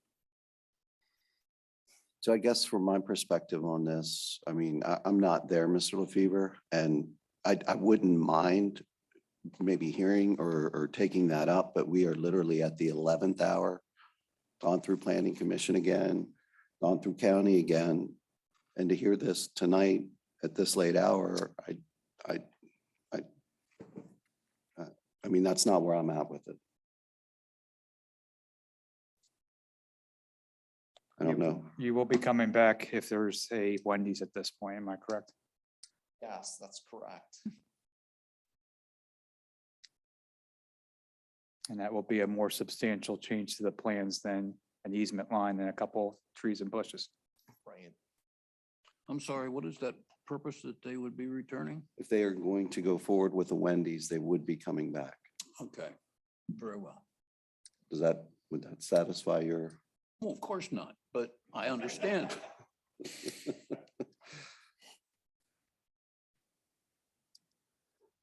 Well, gentlemen, we have the issue before us, so I'm going to ask the question, is there a motion to conditionally approve modification request 1 for State Road Commerce Park lots 1 and 3, revised final plan township 2018-04, condition on resolution to all remaining staff and engineering comments? So moved. Okay, there's a motion for Mr. Russell. Is there a second? Second. Second for Mr. Weaver. All those in favor, please signify by saying aye. Aye. All those opposed, nay. Nay. Motion carries 4-1 with Mr. LaFever voting nay. Is there a motion to approve the State Road Commerce Park lots 1 and 3 revised final plan township file 2018-04, conditioned on the applicant addressing all staff and engineering comments? So moved. Motion by Mr. Russell. Is there a second? Second. Second by Mr. Weaver. All those in favor, please signify by saying aye. Aye. All those opposed? Nay. Motion carries 4-1 with Mr. LaFever voting in the negative. Thank you. Thanks. Thank you. Up next, we have our sign ordinance amendments.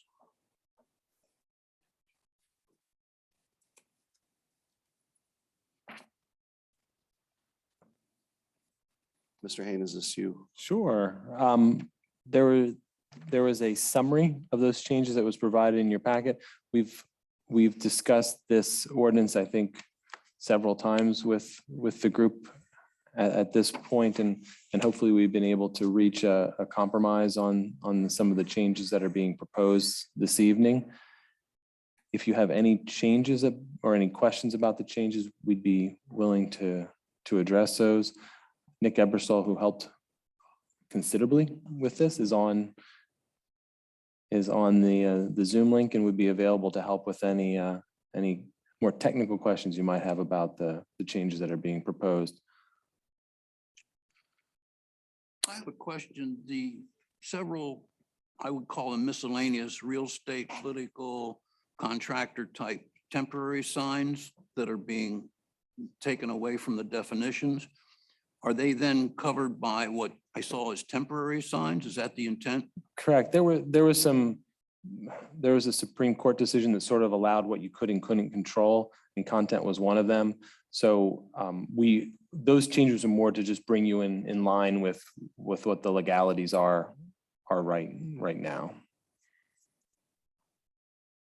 I would comment that I am encouraged by this ordinance limiting digital signs to Route 30 and 283 corridors. The billboards, correct. Digital billboards. Digital billboards, yes. Thank you.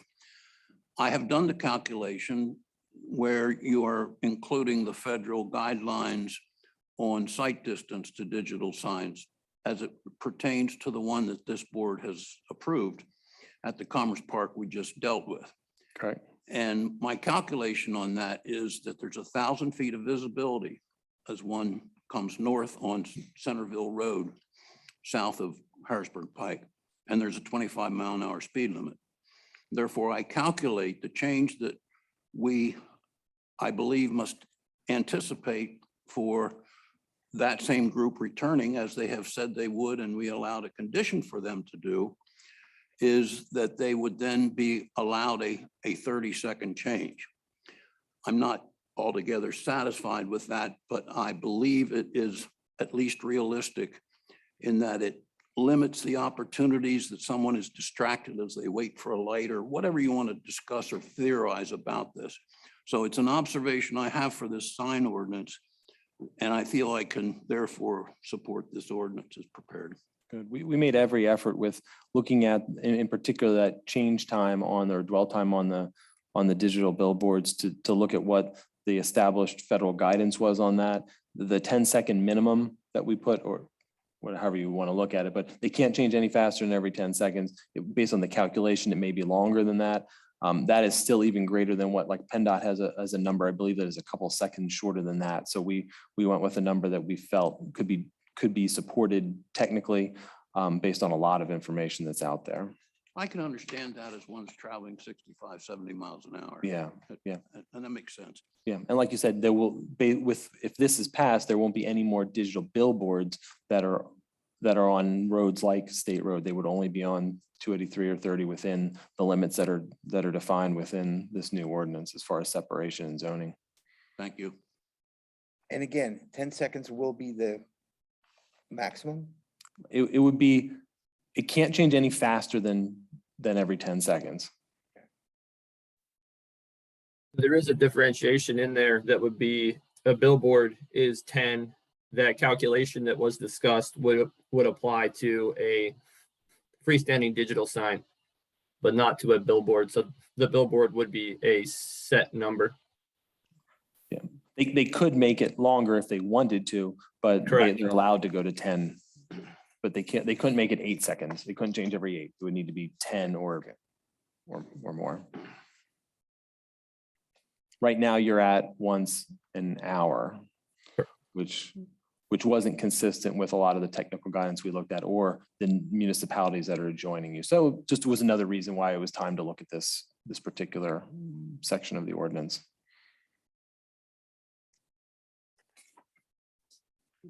Any other comments from the board? Questions? Questions or comments from the audience? Okay.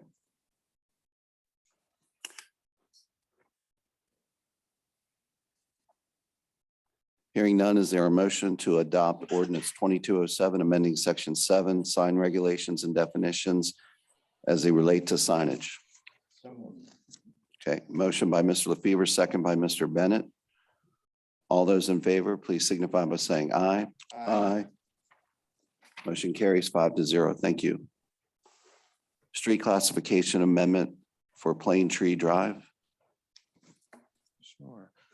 When the Plain Tree Drive project came in, it was realized that use wasn't allowed to be on a roadway with the classification that they had, and it needed to be upgraded. We did something similar for a warehouse project recently in the township. So what we needed to do was amend the ordinance to include Plain Tree as a collector street. It's actually appropriate for an industrial use, even though it is a cul-de-sac. Correct. It's a little bit of a unique situation with it being on a cul-de-sac like that. Your ordinance just specifically says for the use that they're proposing, it needs to be on collector, and it just wasn't. It wasn't there. So we're fixing a technicality is all it really is. Instead of making them go to get some relief of that, which didn't seem necessary. Okay. Any comments or questions from the board on this? Any comments or questions from the audience on this? Okay. All right, is there a motion to adopt ordinance 2022-08, changing street classification of Plain Tree Drive from local to collector road? Motion for Mr. Bennett, is there a second? Second from the chair. All those in favor, please signify by saying aye. Aye. Any opposed? Motion carries 5-0. Okay, declaration of taking, it looks like that has been resolved. And there's nothing to be done on that item on the agenda. East Hempfield Township Police MOU addressing training schedules. We've worked with the association as well as the solicitor regarding a new way to handle our training, at least to cover it for this year, which would have officers come in on their off days to do our firearms, defensive tactics, CPR, a variety of different required trainings. They would come in, it's typically in the past has been done on shift, which can leave us a little short running the streets and can be impacted by call volume. Based on Fair Labor Standards Act, we work on a 28-day cycle, and the MOU covers that the officers would come in on their days off as a shift, do the training as a shift, and they then would be compensated with time off within that pay period, which would be straight time off versus a comp time type of or overtime accruing thing. We feel as though that trying this for the year would be a good idea. The training quality of itself would be much better. The officers would be able to be focused more so, and it would also allow them to train as a shift, which right now we usually have to split the shift and have half a shift in training, half the shift covering the road. This will allow them to train collectively. We would incorporate things like vehicle stop tactics, building clearing, things like that. So Any comments or questions from the board on this? Makes sense. Yeah. That's great. Any questions, comments from the audience? No. Memorandum of understanding.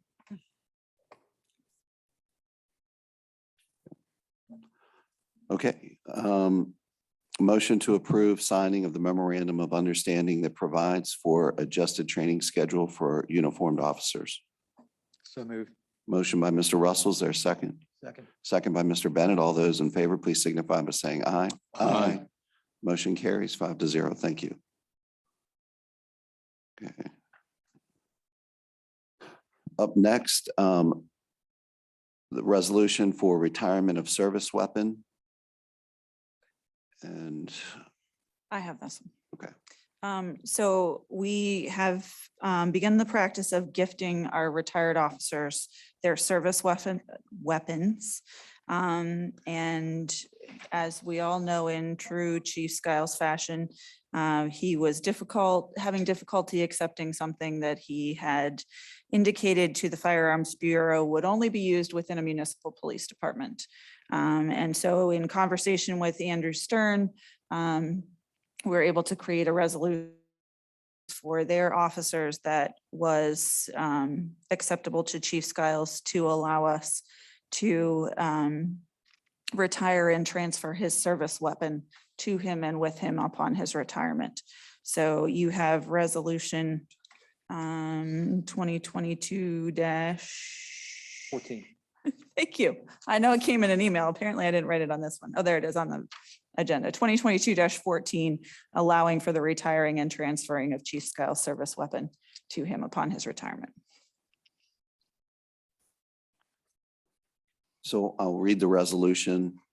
The proposed resolution of the Board of Supervisors of East Hempfield Township, Lancaster County, Pennsylvania, retiring the service weapon of retiring Chief of Police Stephen Skiles. Whereas on April 24th, 2022, Chief of Police Stephen Skiles will be honorably retiring from East Hempfield Township and the East Hempfield Township Police Department after 12 years of service. And whereas Stephen Skiles had been issued a service weapon by the township for his use with the police department. Now therefore be it resolved by the Board of Supervisors of East Hempfield Township that the service weapon issued to Stephen Skiles, a Glock 45 9mm pistol bearing the serial number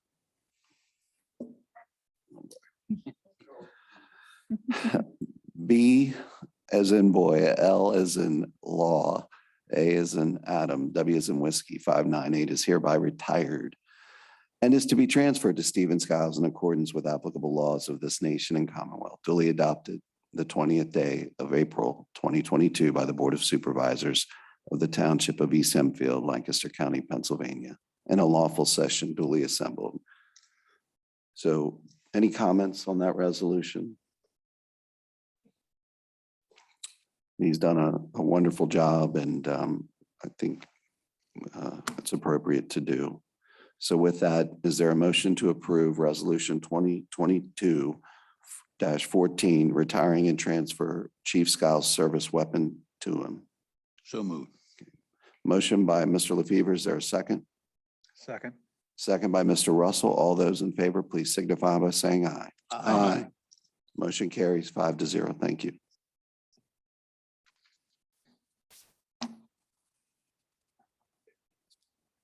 Okay, Public Works Vehicles, Mr. Madonna. Yes, kind of following our practice of replacing some of our vehicles. In 2023, we were looking at two of our plow/dump truck vehicles to be replaced. Given the current climate of ordering and purchasing vehicles, I would like to say our last vehicle took almost 8 months to get purchased and built. Right now, with the way things are going, we are looking at a year to a year and a half for the actual delivery and building of a vehicle. So I spoke to Ms. Schweitzer regarding this and our Public Works Committee, and what we are proposing is actually ordering 2 vehicles now to take delivery in possibly the fall of 2023. They would then be budgeted in the 2023 budget and not paid for until then. We currently have 2 dump trucks, an old 2001 Ford F-550, 21 some years old, that is, in need of repair, and it is rusting. Salt just kills the dump trucks, and then a 2006 International dump truck. We will have 2 dump trucks currently on our 5-year lease that will come off lease this year. And next year, these actually will be a little bit cheaper because one is a full-size large dump truck and the other one is a smaller dump truck. So the budget cost will be lower for these trucks that we lease. So in that effect, I'm basically asking if we can go ahead and order these trucks now, and hoping that we even get them in the fall of next year. Public Works Group met and we were supportive. Any other comments, questions? True to form, I must ask, have we looked at the differential to purchase these rather than take them on lease and at 5 years have no equity remaining? That is something that we certainly can look at. I know we've been doing similar things with other pieces of equipment lately. That will be something that when we come to budget time, we can certainly look at that. We have been doing well with the leases. They are $1 buyout at the end of the lease. So Is this a dollar buyout? this will be the same thing. All right. That's what we've been doing. Again, it roughly, right now, I think we're paying out, I think about $70,000 for the 2 vehicles that we just did a couple of years ago. And again, this will be slightly lower because the Ford F-550 is not quite that expensive, but that would be an option that we could look at budget time.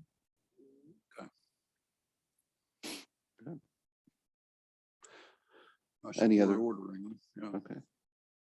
Any other comments? Any questions from the audience? Okay, hearing none. Is there a motion to authorize staff to order 2 public works vehicles for delivery in 2023 or 2024 as presented? So moved. Motion by Mr. Weaver. Is there a second? Second. Second by Mr. Russell. All those in favor, please signify by saying aye. Aye. Motion carries 5-0. Thank you. Okay. Chief of Police. So the agreement that you have before you is essentially the same agreement that you reviewed at the beginning of the process. Lieutenant Brubaker has reviewed it and is prepared to sign it after you take action. The agreement effective date is April 25th, 2022. So any comments or questions? Looking forward to our new police chief. Thank you.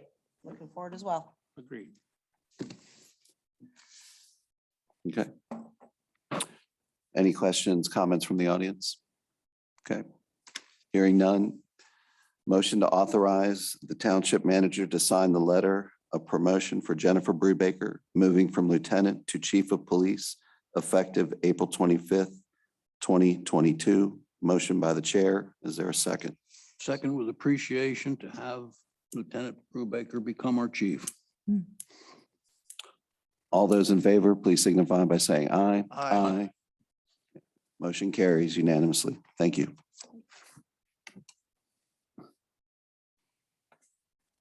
Any old business? In the manager's report, and I don't know if we want to address it there or not, but we're at a point in the meeting, I think we can address it. In part of the last meeting, and I'd ask you take one of these and pass it. We dealt with the matter of the pickleball, and I will confess that I agreed to the discussion at that point to get us off a very contentious and unsuccessfully evolving meeting and discussion. And I've given the 2 weeks of thought to this, and before you, I have what I believe should really be considered by us.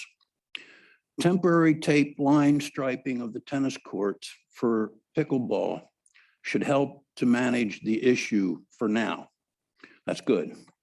Abandoning the 3 existing tennis courts to locate a pickleball location will require remove post location patching, et cetera, and could result in the pickleball users feeling that it needs to have a resurfacing. As I heard the proposal to construct a completely new tennis court complex at the existing pickleball court area, there is significant cost. It'll require the new high fencing for tennis. It'll require new posts and nets. It'll require line striping. Whatever we do is going to require paving, so that's a neutral. At that location, it will interfere with the existing basketball court. It'll interfere with the outfield of the baseball field, and there will still be a degree of noise from tennis playing. I propose a variant, which I believe is very meritorious, to the area south of the Amos Herr Mansion. It can be graded, minimal grading, for new pickleball courts. It's a remote location to avoid adjacent noise objection. It is adjacent to existing parking without competition for the morning playing time. It is expandable in the future if necessary. It only requires a low 4 foot high or so fence, which could be plastic, all of which is much less expensive. If the grading and stone-based work is performed by East Hempfield Township Public Works, bituminous paving cost could be less than $25,000 if done with co-stars and no prevailing wage. The temporary plastic fence can be erected by East Hempfield Township Public Works for the 2022 season to expedite this. And therefore, I believe it might be possible to complete this in time for Hark's need for the tennis courts in June. I ask this board to consider the merits of this seriously. I point out also, as we all know, there's no budget preparation for building new tennis courts in the 2022 season. I believe this can be done to accommodate the concern before us in a manageable, appropriate way.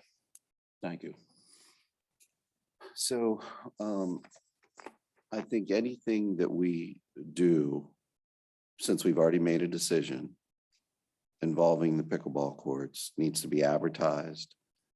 And the people that were part of this conversation at the last meeting need to take part in whatever solution or whatever change we're going to make. Are you suggesting pickleball can dictate to this township what we do in our park? No, but what I'm saying is that we made a decision at the last meeting. This has not been advertised. Nobody knows about this. We made a other than- decision then without it being advertised. It was an impromptu decision at the spur of the moment. I don't think it was thought through carefully. I've given 2 weeks of thought to this, and I'm serious. This makes so much more sense that it really needs to be considered. If there are legal complications that need to be met, we have to meet them, but we'll never meet a June timeline then.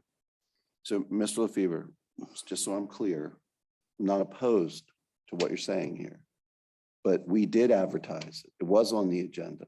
Pickleball. Pickleball was at the last meeting. This has not been on the agenda. Well, it's in Cindy's manager's report. I don't know if that would cut This mustard or proposal. not. No, a report about pickleball. And that she indicated that Public Works and I believe David Miller were pursuing options for materials and things to build the new tennis court area. So I guess the same question comes down that's not addressed in here. What do you do with them while it's being built? Well, if I could say just, and that is a good question. That's what I point out first, is the temporary taping on the tennis courts. We accommodate them until Hark needs it. in support of what Mr. LaFever is recommending, I believe that what we agreed to will create a massive disruption this summer in the park between pickleball players, basketball players, tennis players, and the Hark Summer Program. I don't, and I'm not an engineer, I'm not a builder, but I just, you know, I've sort of looked at all this. I don't believe we can do what we want to do by June. I'm in favor of any option that gets this issue taken care of, so I don't care how it's done. I think it's a valid option I mean, I think David Miller Associates and the Parks Group and Perry and Mark can consider that also, maybe just whichever is the cheapest option. Maybe some kind of scoring matrix or something, but I don't want to see us delay and lose time that we could be doing something, but I do believe it needs to be part of a discussion, a public discussion. So maybe at our next meeting. And I think that the preliminaries could be started to consider this as an option. But I do agree with Mr. Wigglesworth that it does sound like something that should be advertised and take public input. So could we ask Scott where we are with the current plan? Cindy's got a quote for the fence, and there's a little bit of widening required on the existing pickleball court, which would be done by township staff. And then that court in general needs to be overlaid one way or the other as part of whether it remains a basketball court or becomes a tennis court. So Is that that's, for 3 tennis courts? what's that? Is that for 3 tennis courts? Yeah, so it's about 10 feet of widening. And then it's overlaying the existing court, which, like I said, had to be done one way or the other at this point because of some cracking. So that was actually a planned maintenance project. The fence, I know she's got a quote over co-stars for the fence. I don't know what the number came in at. I don't know if Perry knows. I didn't see that quote yet, so I don't know. I didn't get it. I'm not sure where she may have gotten it from, but She's not here to ask. you know, we were working, we have quotes on the coloring, the striping, the equipment. The only thing I didn't have prices on yet was paving and I think the fencing, but that's the only thing I didn't see yet. But we have found somebody that does fencing on co-stars. So it'll be a matter of. Yeah, I don't recall paving yet. seeing that Yeah. quote on the fence yet either, but yeah, the only item I think that we had to get prices for were the placement of the asphalt. Right, yeah. The Public Works was able to excavate and gravel, and you have the paving through your annual quote Right. for paving, you just need somebody to put it down Yeah. for you. And there's So- also discussions about possibly doing the parking lot down there too by the basketball court. Cindy had mentioned you guys were talking about that too. Well, no, that wasn't. Okay, that might have been just Cindy again. Well, I mean, Cindy was suggesting that we would also do the lower parking lot expansion that was on the master plan to that's try the and get upper a one better up number. towards the pavilion. We kind of decided that was going to be later on, I thought. Yes, we're working sort of separately on a path to get the plan for the overall Aher Park improvements that were part of the DCNR grant that you received just a couple months ago. That was the new pavilion, the expanded parking lot adjacent to the pavilion with the bathrooms on the west side of the park and the bocce courts. Those are all part of a stormwater management plan that we're putting together. We need to figure out the stormwater for that and some of the other things that go along with that. So we are working on a path for that, but we did separately put together a small sketch, which you can see here, that shows the tennis court sort of centered in that existing paving, so they wouldn't be over. There was a concern, even if you do an overlay, that a crack may still come through between the new paving, the old paving. So on the tennis there, the new paving is a darker tone that's shown around the outside, sort of like a U. And then the existing paving would be the lighter color on the inside, and the whole thing would be overlaid with a new top coat that could then be colored and lined. So, but again, that's assuming that's down that's down at the existing pickleball basketball court. How does this interface with the basketball area? How much basketball area is retained? The basketballs would be proposed to move to what are the existing tennis courts that will become the pickleball courts next to the bocce court. That's right where the hands move in there. The west end of that existing fenced in area would be a basketball court. A full court So basketball court. Basketball and pickleball are gonna exist in the current tennis court. Correct.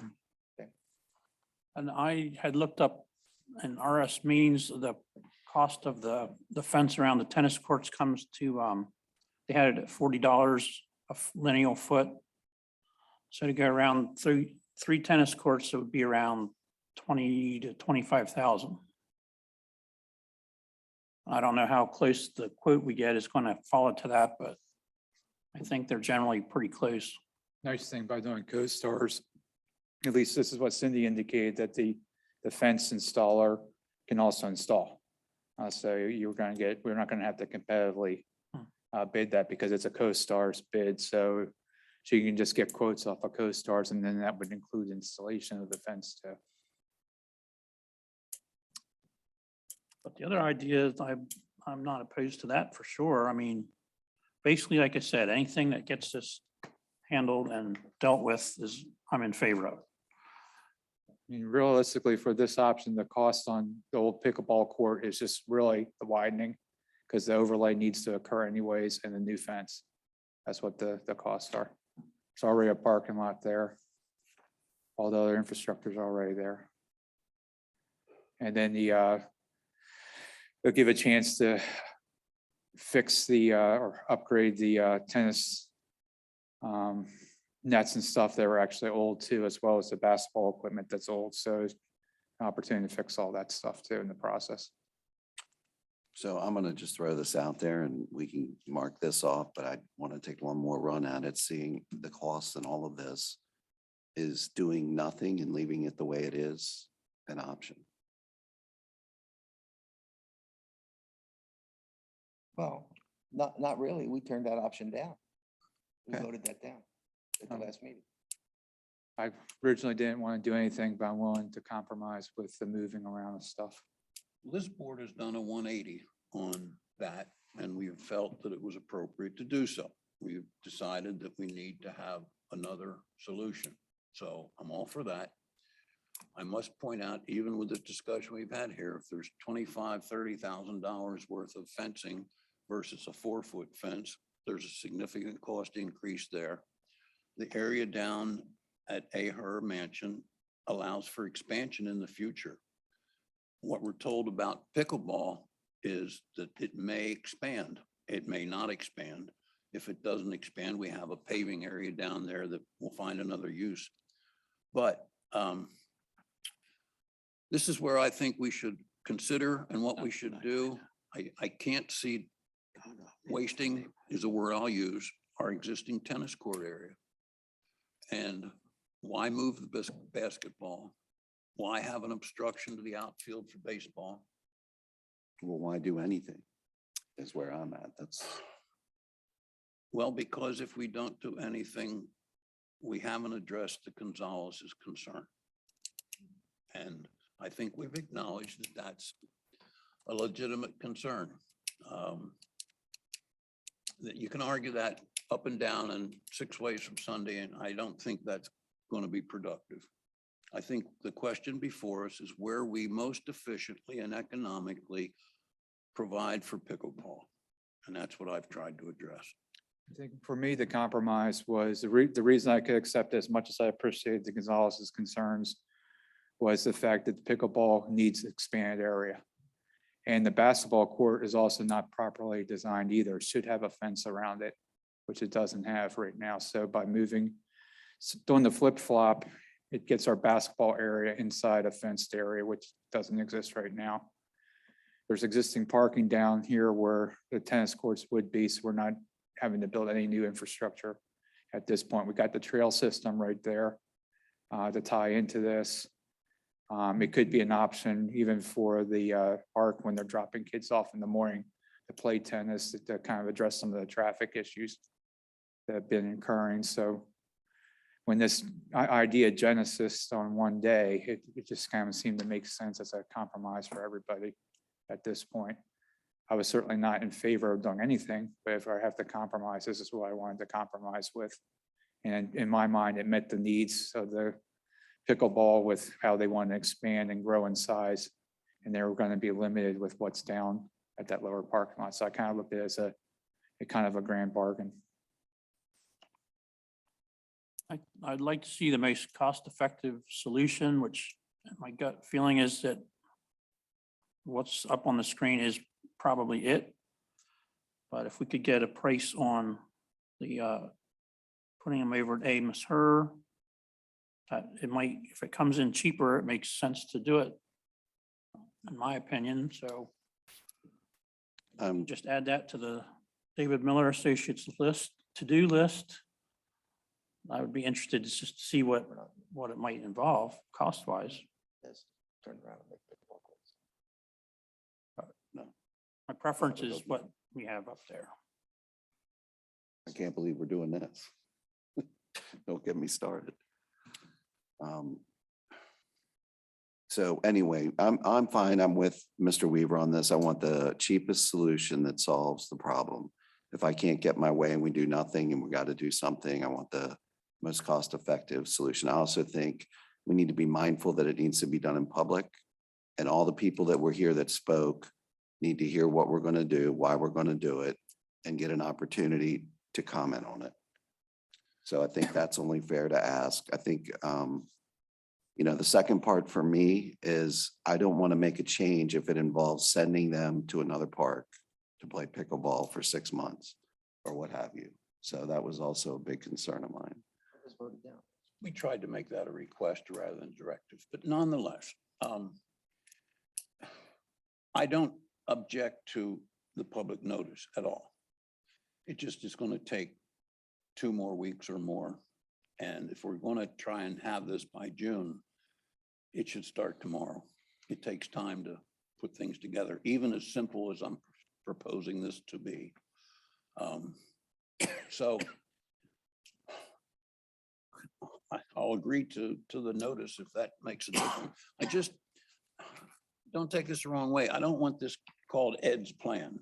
I want this to be what has come forth from the discussions we've had. Our committee has had for over a year, for a couple years, and what came out last meeting, this is all how you get to the right decision. And I just ask that we consider getting to the right decision. And I think the pickleball people should be delighted if we can make a location for them down at Ahern's mansion. But that's my opinion. Maybe it's not valid. I don't think they really care where they play as long as it's somewhere in this area, and I don't think the neighbors will complain. So I don't really think we'll get any or very minimal comments at the next meeting.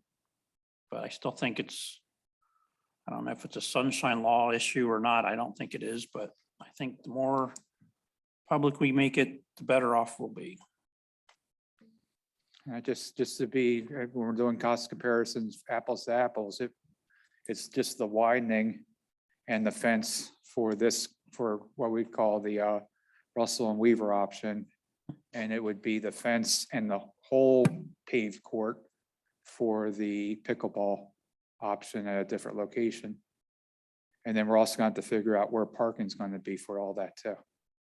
So there's not parking right in that same area. So there are some costs associated with the other option too. There also needs to be some understanding of the way the park is used in the middle of summer. Moving the pickleball to the tennis courts, where in the mornings, there's going to be nothing but kids, 300 kids there, children. You're also putting those children, anything that they did on the tennis court last year in the shade, you're moving them down to the tennis courts where there's no shade. One of the concerns that arose from I believe it last year and maybe even the year before, was the conflict of parking for pickleball versus the staff for Hark. And then the drop off of the couple hundred children and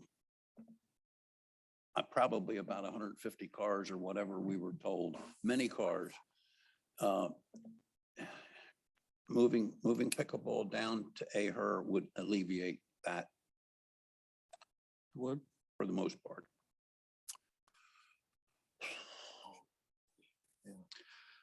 So again, I mean, I think if we're gonna consider this, I think the next direction is cost both of them out.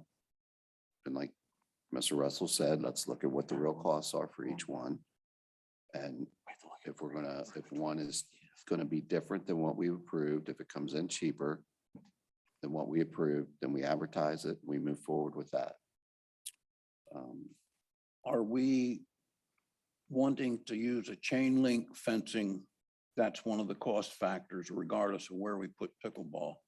If we build a pickleball, would we be able to use a plastic temporary type fence? Of course, for this year, that'd be logical, but I think we need to give David Miller some direction on what we would want. The court, the basis in that is rather simple, base and paving. But this perimeter fencing, we should define what we want. On Ed's proposal, I mean, I think it should be a 4-foot fence all around, chain link, just like you would have now, or what's being proposed now for the basketball. Well, what is it at normal? I mean, I don't know. What is it at a normal pickleball court? How high is it? The one up at Fairview is 6 or 5, maybe 5 feet. It's more than 4, but I don't believe from what I've seen in pickleball that it's necessary to be more than 4. I would suggest, you contact the pickleball people and see what they need on a. I don't want to do that. In any of this, I don't want to be even talking about it anymore, Okay. but The only thing is with it being advertised 2 weeks, that June schedule is gonna get blown at this point too. So we're gonna be dealing with that with the pickleball folks and with the Hark folks and everybody else. Because there are some disruptions that are gonna occur. Our next meeting is not till May now, or what? Yeah, May, or second meeting of April, so. The Park and Rec Committee has had meetings with representatives of pickleball to get to where we are. Might we be able to achieve your notice condition with a measure like that within the next week?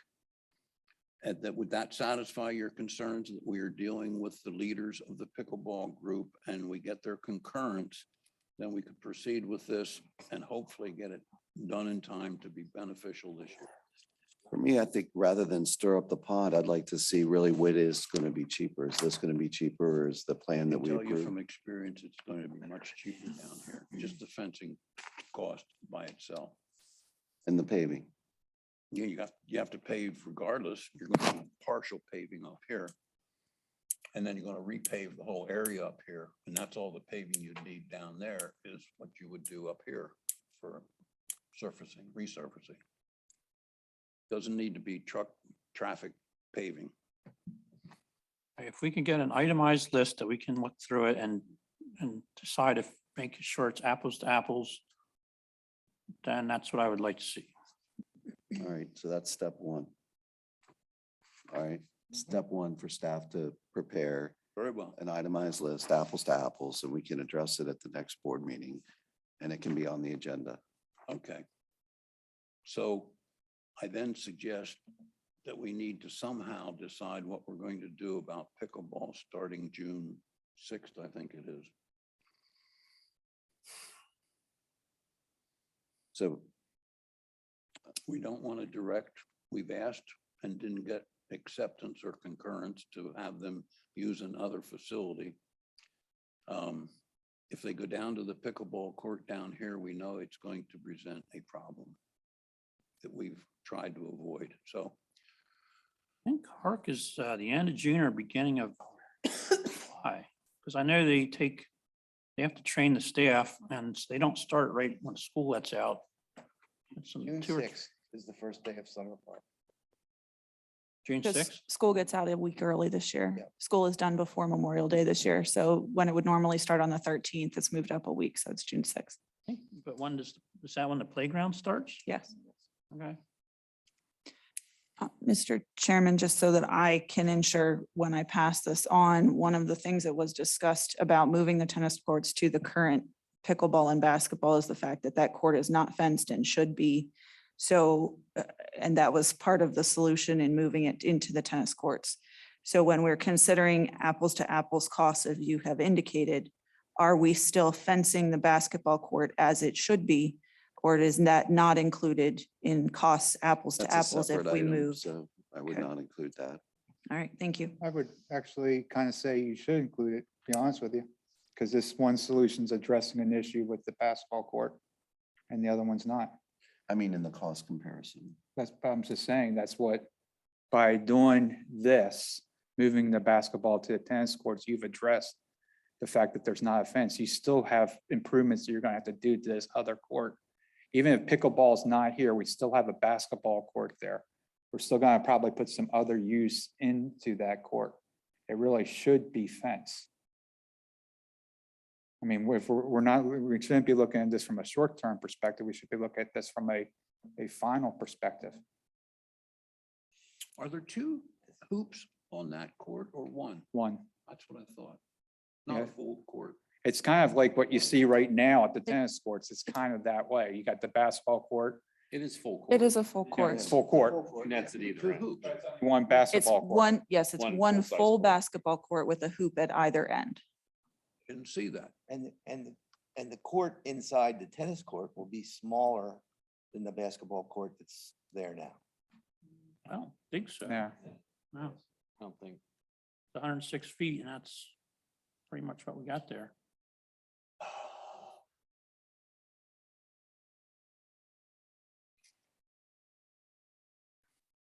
That was the same. It's not much. So, I mean, if we're doing apples, it should be looking at final conditions for both options.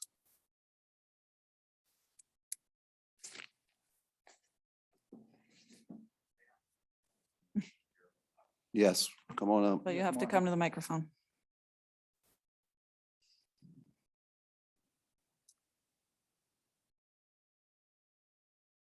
I think we pretty much all agree we need to move on. And well, Terry is my wife's name. I'm not gonna call her my wife. Her name's Terry. She's working this evening, so she couldn't make it tonight. Just kind of reiterate, we never been opposed to have the pickleball club move to another facility. We didn't ask that. We didn't want that. We just asked that the board, which we are considering another location within Amos Herb Park. I think we're getting close.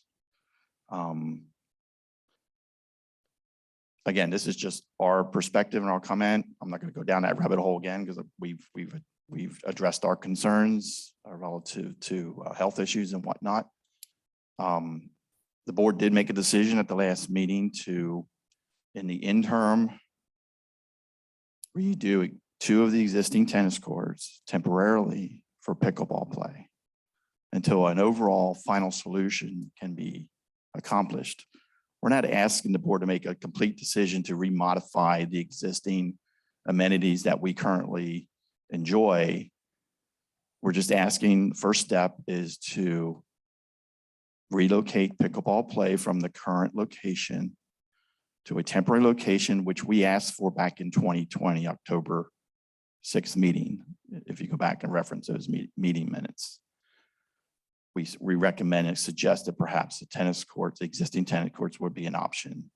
We've come full circle and we're back to kind of where we started back then. So again, we're asking that the board still stay on that track to repurpose 2 of the existing tennis courts for temporarily pickleball play. Incorporate all the other areas, relocation of tennis courts to the existing basketball court. That might be another welcome solution too, to have them move down to the other end of Amos Herr, the homestead there at that location. We would welcome that, certainly. If you go back to the minute meetings, I go back to the meeting in 2020 The relative cost that was proposed to restripe, repaint, remove volleyball nets, take down poles, repatch, resurface was $7,500. The work began the next day after that board decision was made. Until it was all said and done, pickleball play was up and running by the first week of November. So based on timeline, we're passed through the pandemic. Obviously, other things come into play here, that if we stick to the initial vote on phase, I'm going to call it phase one, to redo 2 of the existing tennis courts, I think in our opinion, it is feasible to meet that deadline temporarily till we figure out, what the township, what the board would like to do with all the other items, the basketball court and things in that regard. So those were going to be my comments. I was going to come in after the meeting was over, but since we're talking about old business, those were the items that I wanted to highlight. This is a whole new perspective to come back and now revisit this whole scenario again. I think it's fair play to invite all parties involved. I came here just to follow up on the last meeting minutes or notes or comments. I think it's only fair to get the club's opinion too, relative to another location. I think the take I got out of that meeting was that they were more than willing. They wanted to stay here at Amesbury Park, which is, I think, a good goal and a good feasible solution. So I think if we can all come to agreement, I think that would be a good first step. If the board decides, again, I just want to go back to, I think we need or should keep to the initial plan to redo the existing tennis courts. I think that's going to provide a lot of significant relief on our behalf of the current location. It was voted on, it was approved to move forward with that. Sounds like that's the other reason I was here, to see where we are now as far as pricing and getting bids and things. Sounds like things are moving along in that regard. So that answered that question. But I think we still should stick to that initial plan. And then phase 2 of relocation of tennis courts to the existing basketball location and bringing the basketball court over here. I think that could be resolved over time, maybe through the course of the summer, or maybe when Hark is over. I don't know. We live here. We're your neighbors. It's great to see the kids. We're all about that. Our children grew up here. We have granddaughters now growing up in the area and so forth. So and I want to commend the board for that. We have a very, very good township that we live in. So I think, again, we feel that we should stick to the initial plan to move forward with the temporary relocation. Again, that would provide tremendous relief on our part. If we do discuss or comes out where I'm not sure if I heard correctly, leaving the basketball court where it currently is. I'm not sure if that's what I heard correctly or not. We never complained about basketball play and so forth, but we do want to bring mostly to the Park and Recreation Committee that you do have a physical issue with the basketball court. We never complain about the noise of the basketball play is basketball play. We dealt with boom boxes, profanity and everything else that goes on over there. But there's a serious issue with the equipment as far as the backboard is concerned.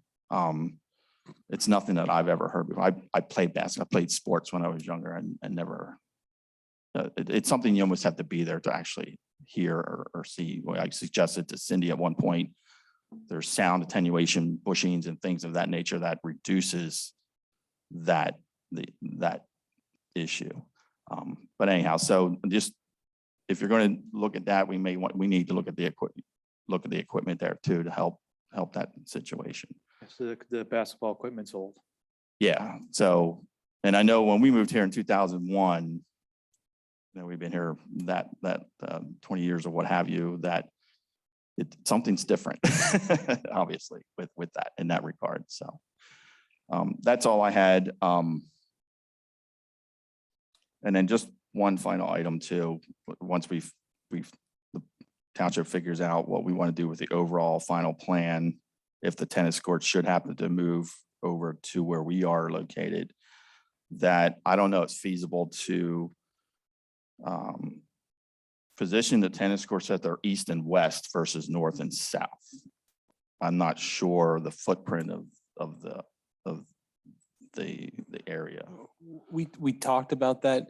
That's not a desirable direction for the tennis courts, because if you think about playing tennis in the morning, one person will be looking into the sun, and the afternoon, Okay. the other person Well, will that be looking makes into the sense. sun. Okay. So the orientation of tennis courts, the way they are now, is the preferred option for Okay, those. we just wanted to ask that question. Yep. We weren't sure if that would be considered or not. Well, that makes sense.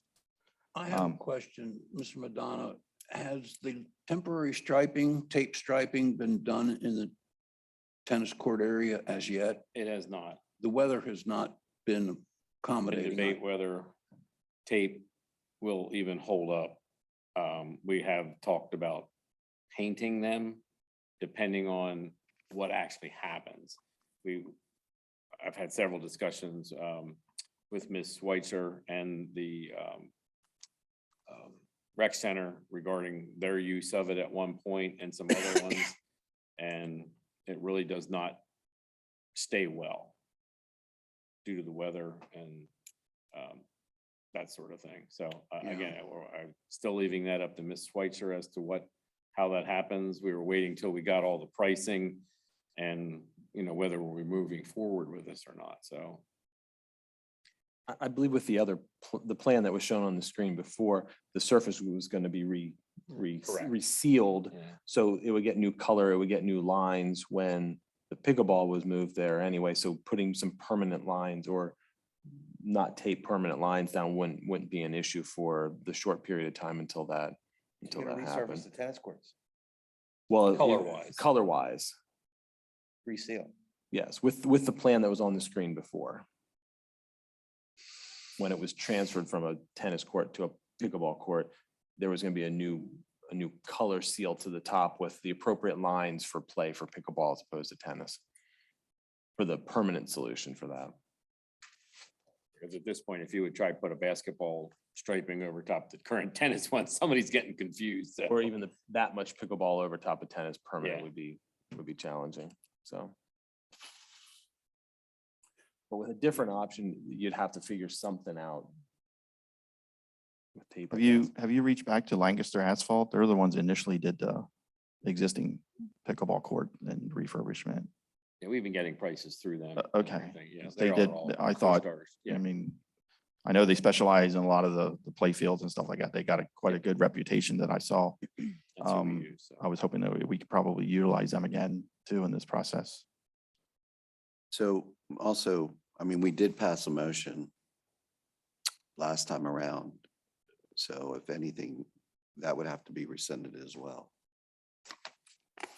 Well, a new motion would in effect deal with that, I believe. Since I've stirred this up, maybe it's appropriate I try and put together a motion. As I've heard the discussion, that we refer this to our engineer and public works staff. Ed, can you speak into the microphone? Because we To can't do hear you a and we'll need that for the cost motion. Cost comparison for the two plans as outlined. I'm hearing that the other park improvements are somehow related and will be related to whatever we do here. And so I'm not sure quite how to address that because my concern is to get a pickleball solution as soon as possible. So my motion is to refer the question of cost feasibility to David Miller Associates and our Public Works Group, and to advertise this on the agenda for the May meeting, first meeting in May. Is there, and how do we do that? Is there a second and then discussion, or is there discussion now? Just second first before you have discussion. Okay. Is there a second to Mr. LaFever's motion? I'll second that. Okay, second by Mr. Bennett. Is there any discussion on the motion? The discussion I have is, all we're doing is developing costs, Correct. right? Correct. I just want to point out that that goes counter to the motion that we passed at the last meeting. I understand. I want to talk about that too. I think we should. I think we have to move forward on the striping of the tennis courts. That's what's going to happen no matter what we do. And on the issue of paint versus tape, I get a different signal from Jeff at Hark. Yeah, it's not the best thing to do, but certainly temporarily until we can figure things out where we're going. Let's get it done. Let's get the pickleball people moved in. Let's get things moving ahead. And then on a separate track, you're developing whatever the plan is on the tennis courts. And I point out that, we really have no idea what it's going to cost. And we should have some idea. So I'm just going to point out that this motion last time passed 5-0 Mhm. to move them and to swap them. This has been debated for a year or more, 2 years. And so what we're doing is we're going back into the hornet's nest and stirring all this up again to go in a different direction. Well, this would have been the best thing to do 2 years ago. Is build a separate. I'm still going to stay with doing nothing was the best thing to do. Wow. That's where I'm at with it. As far as money goes, minimum we're talking here is 25 and it goes up from there. All the improvements that we can make to the park if we left everything the way it is with that money. But anyway, this is where we're at. But with that in mind, we've already decided on something. Mhm. So now we're saying that we're going to scrap that and we're going to go in a different direction. I'm not saying that, I but don't think we've said that. May I comment? Please. Mhm. I think, with all due respect, I think we should continue with what was approved and move the pickleball play to the tennis courts. I understand we still got to get numbers. You guys have to get numbers together and get approvals. And you and all that. understand what the issue is when we. And then here's the other thing is, we're not going to be in town the first meeting in May to be able to show up. We're going to be out of the country. So we're not going to be able to physically be here on that meeting. So then we're talking not until the end of May at that meeting. And I think, right now we're just asking for some relief, temporary relief. And I think that was voted on and approved 5-0 to move pickleball play to the tennis courts. And that's what I am pointing out. Okay. There was also some other things that were approved in that motion too, to permanently switch the two. That was the locations. second vote. No, it was all one motion. That was all movement. Okay, I So, apologize. and basically, if the township got good quotes, they could start this work tomorrow Mhm. at this point. So we're going to be delaying this by another 2 weeks in this process. With CoStars, there's no advertising. The payment's going to be less than the bid requirements to probably have to public bid it out. So the manager could have already started this work.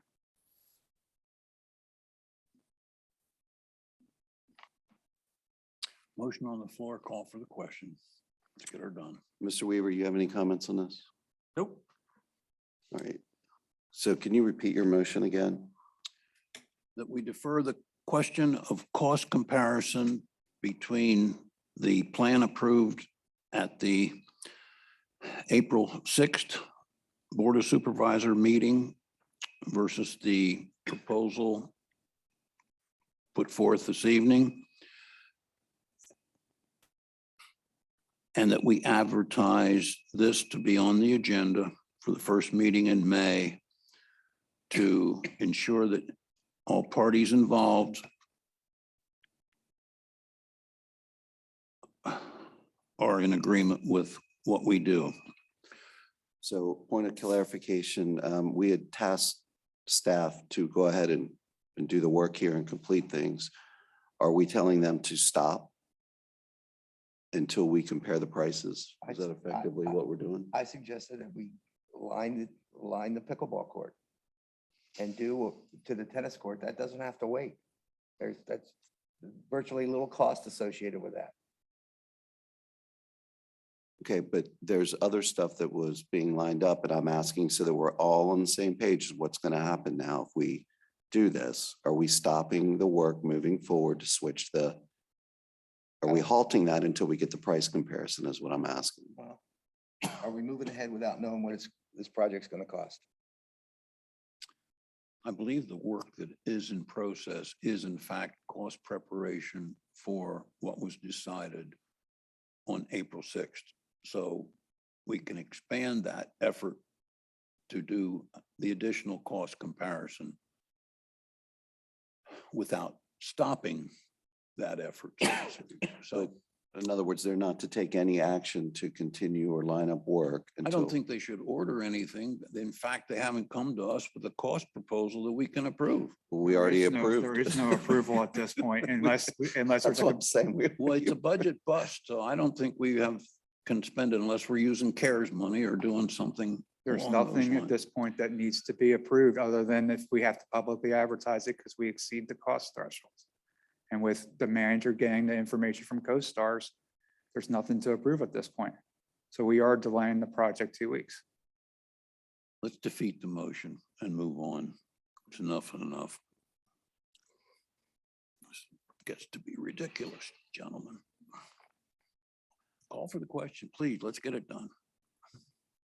You want, again, Ed, what I'm trying to be is clear on what it is we're voting on. And that's what I wanted to be last time we're voted. I want to be clear on what we're voting on. So are we delaying this 2 weeks? Is that what we're saying? Your motion, are we going to not do any work for 2 weeks until we get a cost comparison? Very well, that will be the motion. All right. Okay. So that is what's the motion is essentially is that we would have wait and hold off work until we do a cost comparison. Okay, there's been a motion by Mr. LaFever. There's been a second. Is there any other discussion on this? Got a question for Perry. Perry, on the project that's planned, are you confident you can have it done by the first week in January or in June? No, No way. I don't think either project can be done till June. You're in the Give peak me, of give me paving. give me an estimate of when you feel it can be completed. Honest opinion, August. Till we get, right now, it's the start of paving season. It's already the start of the people doing the tennis court season. Yeah, and I mean, you're talking materials. We haven't even talked about ordering the materials yet. We were getting prices on them. We were waiting. Me personally didn't have authorization to start any work from Mrs. Schweitzer, so. We were just to get prices to her. And like I said, I think we have everything now except we haven't gotten anybody to give us a price on an overlay and paving yet. Just want to know where we are, what we can expect. So there's no reason to, we're not slowing anything down by waiting for 2 weeks. We can certainly get you, I mean, we can certainly come up with a figure for the other, easily on the other end of that. Because we know what the permanent pickleball nets and we know what the materials will cost for that. And the stripe and the painting and the striping, it's just, we would have to get prices on a 4 or 6 foot fence.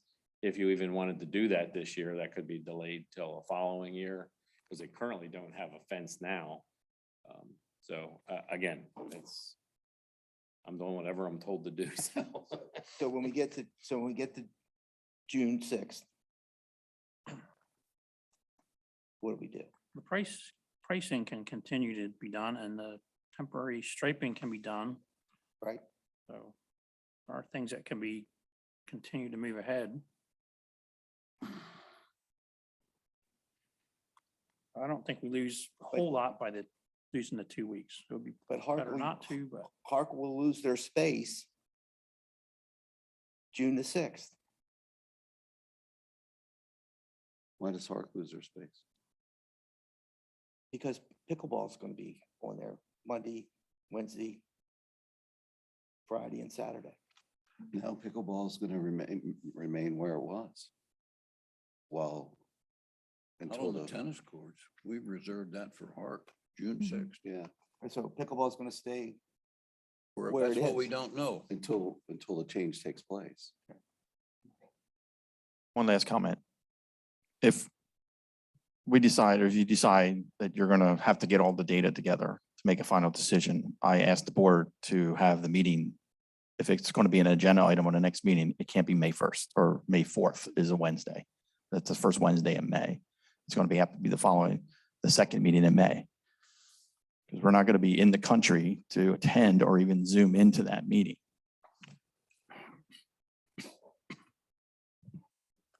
Thank you.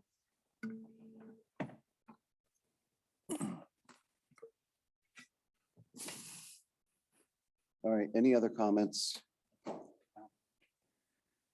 Okay, there's a motion on the floor by Mr. LaFever. There's a second by Mr. Bennett. For cost comparison, to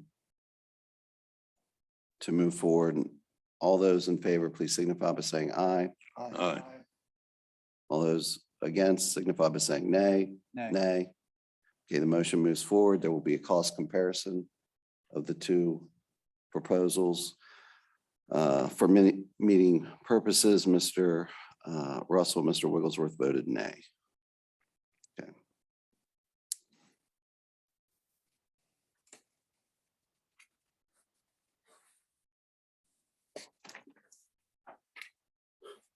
So let's see here. Under new business, first quarterly report, Little Conestoga Creek project.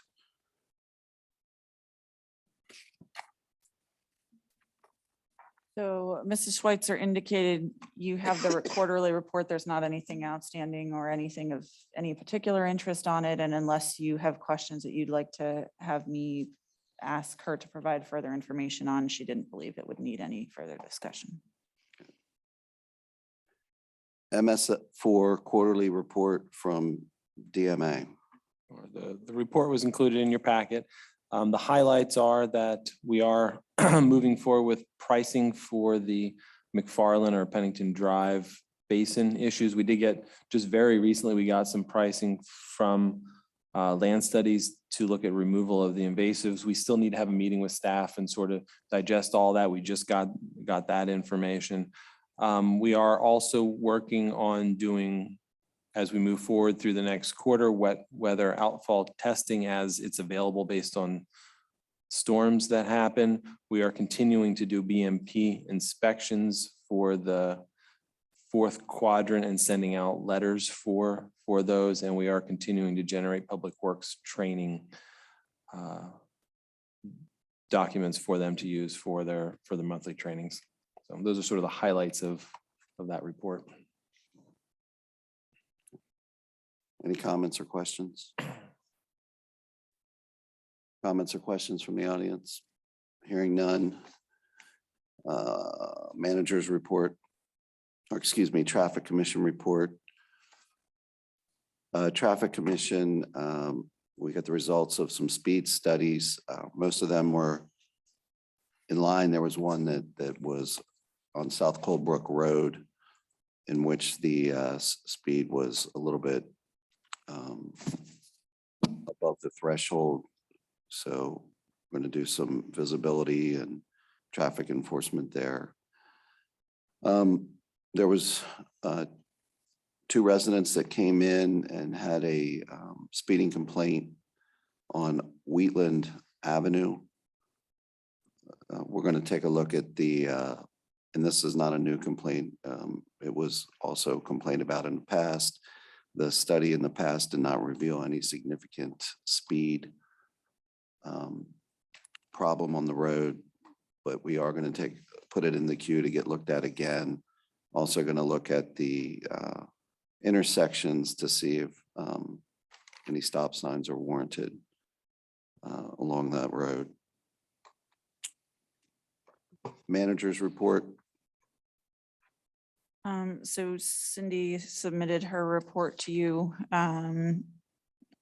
The Farmingdale Road obviously was taken care of and removed from your agenda for this evening.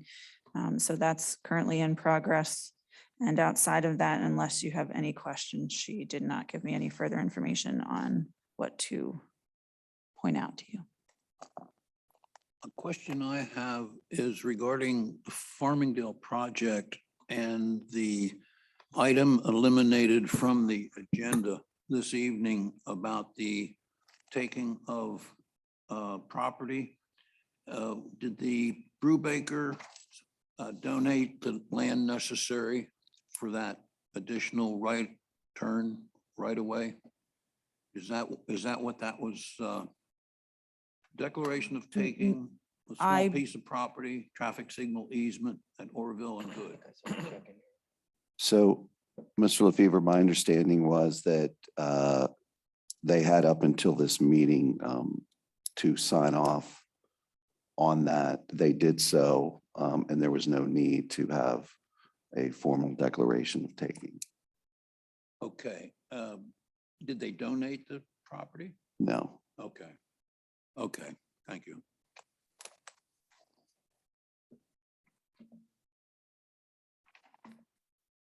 Okay, any other questions on the manager's report? Okay, any public comment? Okay. Hearing none, we are going to go into executive session for an employee matter. It is 9:40, and we will not return. Thank you.